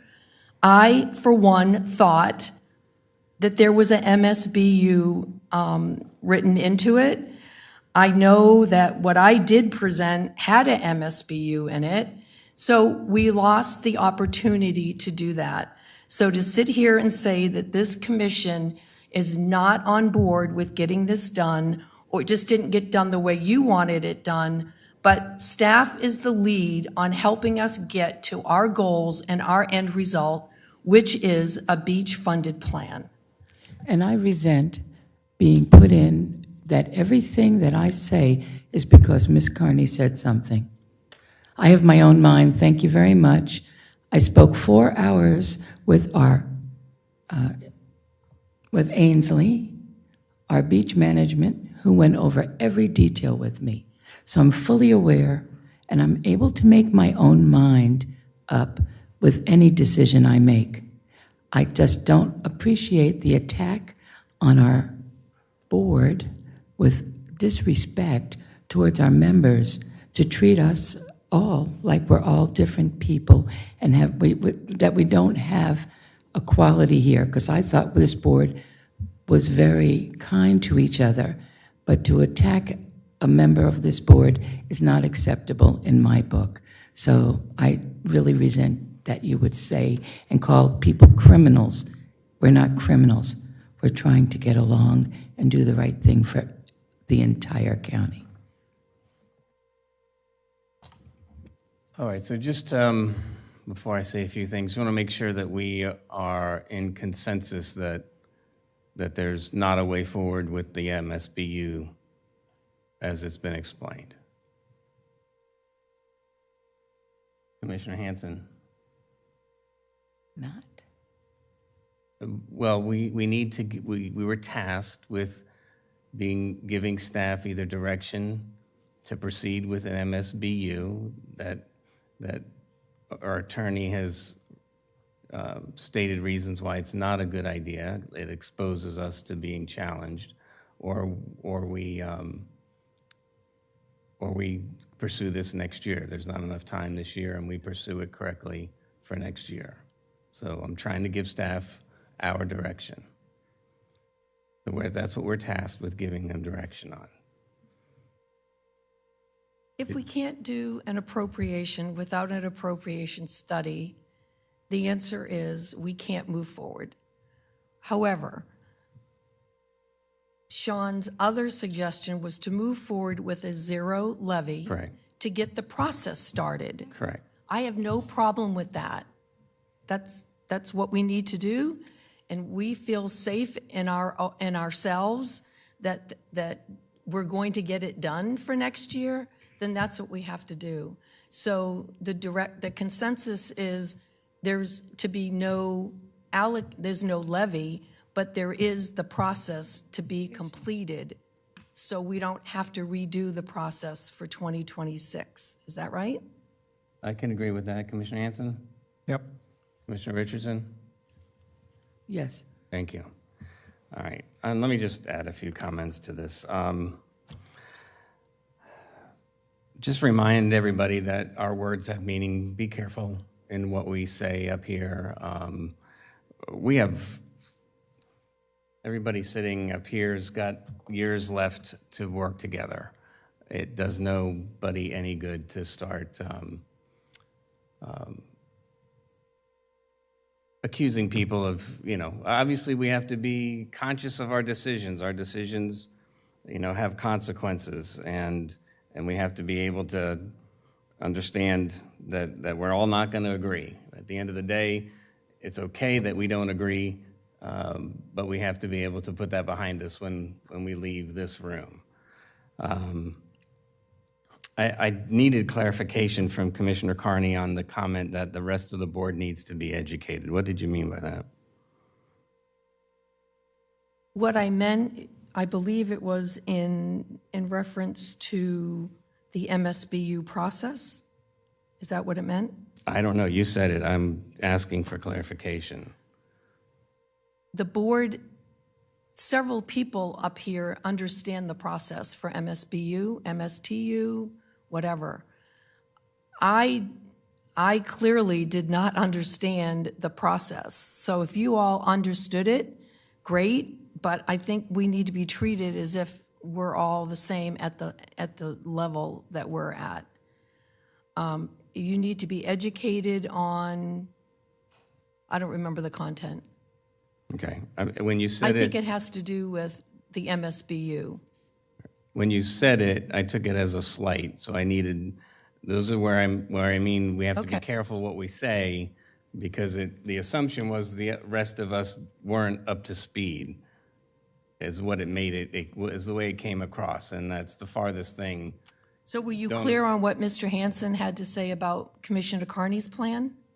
Calling it my plan? No. Did we all not sit here for the last 3 months putting together a budget? The budget is. So why does it become a Kim Carney plan? Again, the budget is a commission plan, but it is a result of again past decisions that we made, and I'll say that a lot of what we're going to be dealing with and that we're dealing with now is the aftermath of not approving the half-penny sales tax. It puts us in Plan B. After that was not, after that didn't go forward, we now, and this being it, right? So a majority of that plan was put together with the old commission. So I get that. So why didn't they? We have a new team now. So why didn't the old commission put it back Well, then? not everything was together at that point. Commissioner Hansen's right. Not everything was together in order to be presented to the commission to vote on it. So it wasn't ready. It wasn't perfect. It wasn't tied up and cheap and ready to go before we were the still election. working on it this spring. All the mechanics and the financials were put together. I'm just taking from what was said I'm here explaining. today. Okay. All the financials were put together in a packet. What we were doing in the spring was working with the municipalities to get their buy-in on the interlocal agreements. But all the budget numbers put together were already established and funding sources identified. No, I'm sorry, Chair. No, that half-cent sales tax was added after I sat on this board. That half-cent sales tax was not part of the original plan. It was added after. I know it was. We started by talking about the MSBU and the MSTU. That was it. So this thing has morphed, and it was not a perfect financing plan. It never was a perfect financing plan. So it's been morphed many, many times. Well, what was the most important and critical component was a long-term financing source that we still have to, that's the hurdle in our year-to-year evaluations of funding this now that we're going to be doing year to year. That is the MSTU or MSBU. It's the MSBU. It was presented that way. But those are only components of it. Those don't fix the problem. Or they put an inordinate amount of burden on the property owners. So this is once the budget here is done, as this team is organized right now, we have to start, right, starting with next year's budget. We're going to be putting together a new plan that's not a year-to-year plan. We've got to be able to come up with a long-term, and parts of it will be the MSTUs, but it's, I think what we'll find is there's still huge deficiencies that have to be overcome. Not from what I've been but not what I've been told. So I believe the MSBU will cover the balance of what we'll need to do. MSBU covers $800,000 of a $12 million problem. We'll have plenty of time to I'm not going to argue debate and- somebody who's going to insult me no matter what I Do say, that. so I'll just leave it alone. But just, really no good way to tie this up in a nice little red bow, but we've given you direction. We've got a lot of work to do on this issue. We've got to get budget behind us, and I think priority one is getting back on with a plan with this current commission that is going to fund what we need to do out at the beach.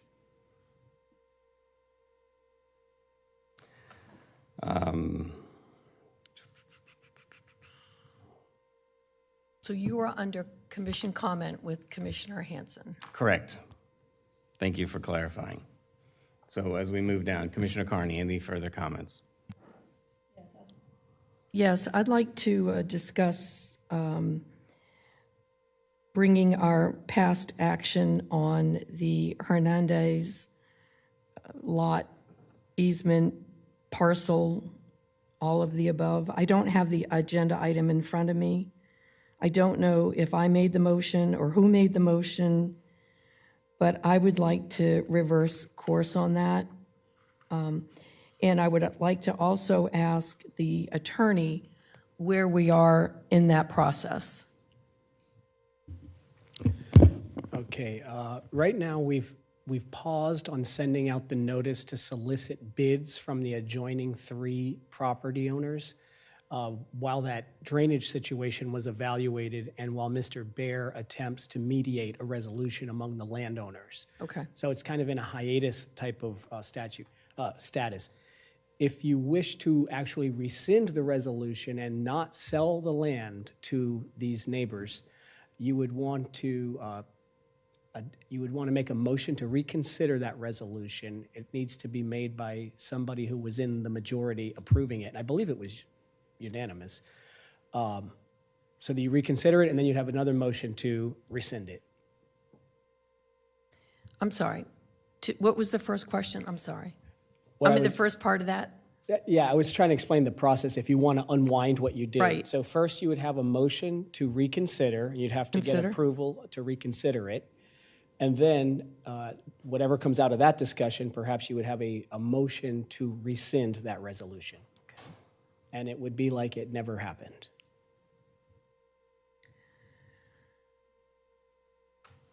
But it still leaves the door open for further.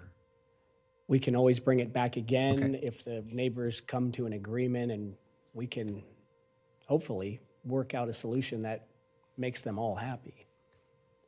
We're going to need Mr. Bear's skills as a mediator because I take it past conversations with the neighbors haven't gone very positively. But does this board have to sell that property? We don't have to Do sell we it. have to sell it? No, we don't have to Because you sell don't it. control it unless you own it.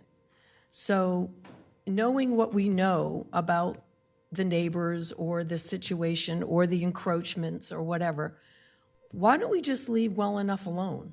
Well, it is a strip that is useless to the public. It is a strip of land that has a private residence on it. And why would the county want to own a piece of land that has a private residence on it that was built many, many years ago before it escheated to us by operational law? We didn't buy it. We didn't seek But I it thought out. you said it was just a driveway. No, Commissioner, there is a driveway on it, and there's also a portion of a home on it that was built before it was a... How portion? Like a corner or? No, it's more than that. It's probably a good 10 or 12 feet of house. Extends halfway through the easement. Isn't it an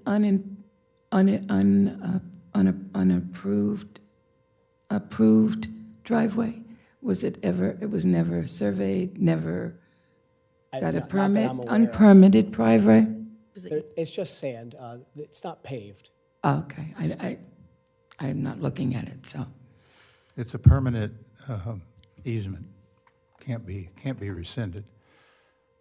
That kind of clouds the whole issue, but because that lot is a flag lot, it has no access to the lot itself other than that piece of land. So they have a perpetual easement to get their vehicles to their house. Yes. How would that house have been permitted if it didn't have access? Who would have allowed the permitting to have happened if there was no access to it by a road? The title history is a bit of a mess. Apparently. And I believe they had access through this area, but it may have been an informal arrangement. It might have been a handshake. It wasn't a recorded easement. On county land? No. This Oh, was just for built- the lot? Yes, this was many years ago before it came to us. I think we need to investigate the history of it before we make this decision, in my opinion. It sounds like it's got a lot of directions that are not secured, that we should just, just let it go as it is and maybe do a little bit deeper digging in my mindset. But that would be up to the commission to decide whether we needed to go any further. If that was the case and everything is done on a handshake, then we don't have any viability of selling that land, in my opinion. But that's just my thoughts at this point. It doesn't make sense. All of this doesn't make sense how this all happened to me. But it happened from people not paying their property taxes, and we ended up with a piece of no, land I'm not talking about the piece of land. I'm talking about disposing of it at this point. That's what I'm confused about. Why? I think it's, since we now own it, that it's up to us to make sure we've at least solved the water problem before. So I agree with setting this aside, and our people are already looking at that. How can we solve the water problem? And so if we solve the water problem, then it would make sense. There's nothing harmful going on of trying to sell it or give it to somebody. All right, so having said that, or having heard that, then I will go ahead and motion for reconsideration on the action taken regarding the sale of this parcel. Second.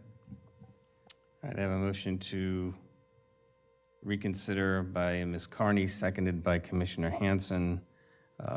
Go out to public comment? Yes, sir. All right, so if there's anybody from the public wishes to comment. All right, seeing none, we'll bring it back to the board. So further comment here.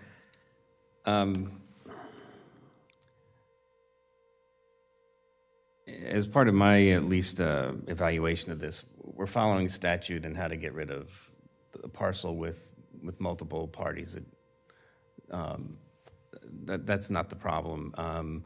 They had representation in order to, right? So there's conflicts that have to be resolved once one of the parties purchases this through the auction. There'll be encroachments on it, and which is their representation, Mr. Baer working with them to figure that out. I guess the option is delaying this until, the option, I guess, would be some type of agreement with the affected parties that delineates how they're going to solve some of the encroachments. Because if the wrong property owner buys the piece that has the other home on it, there's got to be a resolution to that. They're going to have to deed parts of the property. They're going to have to, right? They can come back and chop it up and deed it up, but that was going to be up to the property owners to figure out with representation on my book. The flooding issues really fall back to permitting. it would have to be a resolution, again, in my mind, of following the code to be able to retain your property on site, but You know, when you have a hurricane, even if you permit something correctly, Sure. sometimes homes flood. sure. Sure, they're not designed for those worst-case scenarios. I guess what I'm trying to figure out is if we rescind it, what is going to be our course of action? I mean, then is our expectation? In hearing the sentiments and the concerns that were raised, I think you're fine to go ahead and rescind it. We'll try to work with the Doucettes and Mr. Baer and his clients on a resolution, and then at the proper time, we can just bring another resolution in front of you to dispose of the land under the statute. That's one course you could proceed with. So instead of it being just open season for the people to bid on it, there may be an agreement between the affected parties. We would hope so. Right, and then that would be part of what we would be looking at. So we do a motion to reconsider and then rescind it, a second motion to rescind it, or are we just Correct, reconsidering? yes. Okay. You have pending that motion to reconsider. All right, any other questions on motion to reconsider? From up here. I thought we just made the motion to consider. There's two motions that are going to be made. Okay, that's One what I is said. to reconsider it, which brings it. Afterwards, when the brings it back discussion's been completed through the lawyers and so forth and so on, right? Well, the other one, this is to reconsider it, which brings the issue back to us. Now we have to address the issue, which would be to rescind it, and it'll put it back on staff. That eliminates the action we took last meeting. I'm fine with it. All right, so I'll call the question. All those in favor of the motion to reconsider signify with aye. Aye. Aye. Any opposed? Hearing none, motion carries unanimously. All right, so now we will discuss rescinding the prior action. I'll make a motion to rescind prior action. Second. Is there a specific language in there, Mr. Moreland, you want us to say? Do we need? No, I think that's sufficient if the clerk they know which resolution we're talking about. It's Which clear. agenda item in the resolution? Yeah, okay. Okay, we're going to rescind the resolution. Okay. yes. So the motion by Commissioner Carney to rescind the resolution for the sale of the property, right? Okay, and did I hear a second? Yeah. Okay, seconded by Commissioner Hanson. As a public comment, I'll open this up for public comment. All right, seeing none, I'll bring it back to the board. Any further clarifications or questions from Mr. Moylan on this? I think there's a path forward. I don't know that, I think it could have been resolved the other way, but I'm okay opening it back up. All right, so we'll go ahead and call the question. All those in favor of the motion to rescind the prior action and resolution, and for staff to work out a detailed resolution they can bring back to us. Second. I have a second. This is all those in favor Oh, signify sorry. with aye. I'm lost already. One more demotion of a motion. Okay, thank you. All right, motion carries unanimously. Okay. That's all I have, thank you. All right, thank you. Commissioner Richardson, commissioner reports or comments? Congratulations, Andy, on your status at, I think it's FAC?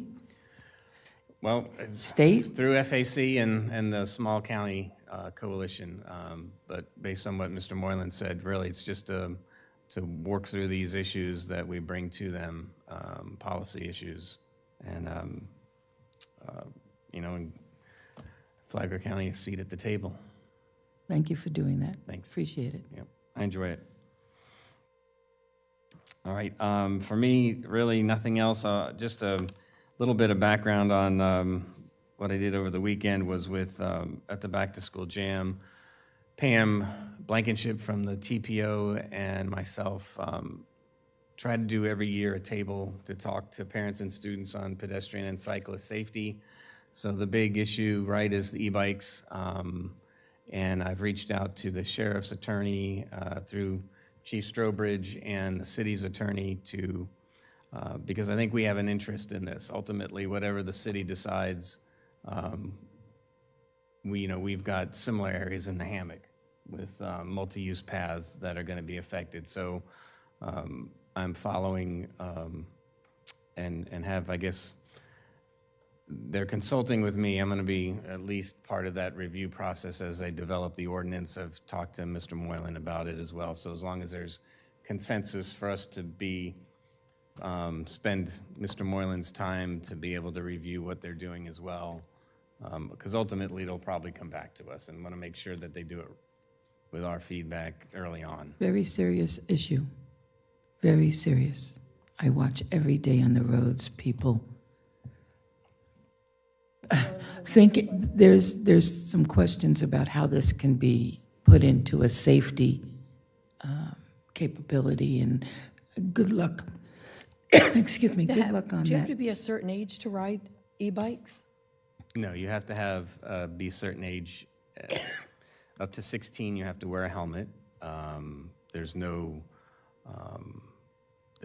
that you have to do age-wise on an e-bike. But What I keep seeing on Belterre, because I'm on Belterre all day back and forth, and on Palm Coast Parkway, but they're mostly on Belterre because it's residential, and people are flying through the stop signs from the bicycle side of it, and they don't realize, they know they have the right of way, and pedestrians and bicycles always have the right of way, even at a stop sign, but they don't know that the cars are sometimes moving before they get to it. Right. And I've seen 3 times somebody almost hit into somebody just yesterday, and it's a little bit concerning to me.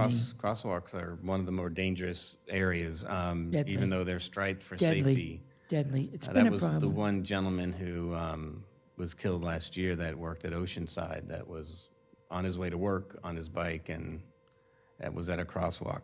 Yeah, they are supposed to slow down if there's vehicles at the crosswalk. They're supposed to be at pedestrian speed crossing those. So And all of those on Belterre, all the sidewalks say no motor vehicles. Right. And that's where they ride. So, but it's not a motor vehicle, it's a bicycle. right. They're So considered it's on that borderline, and It's not borderline under state statute. E-bikes are considered I understand. bicycles. In my mind, I'm just concerned about the health and safety of everybody, Absolutely. especially if they run into your car. Yep. It came close to me twice. I just see it. I can't believe it. But thank you. Yep, thank you. All right. If there's nothing else, the motion to adjourn. Move we adjourn. Thank you, Commissioner Hanson. We'll be back here at 1 p.m.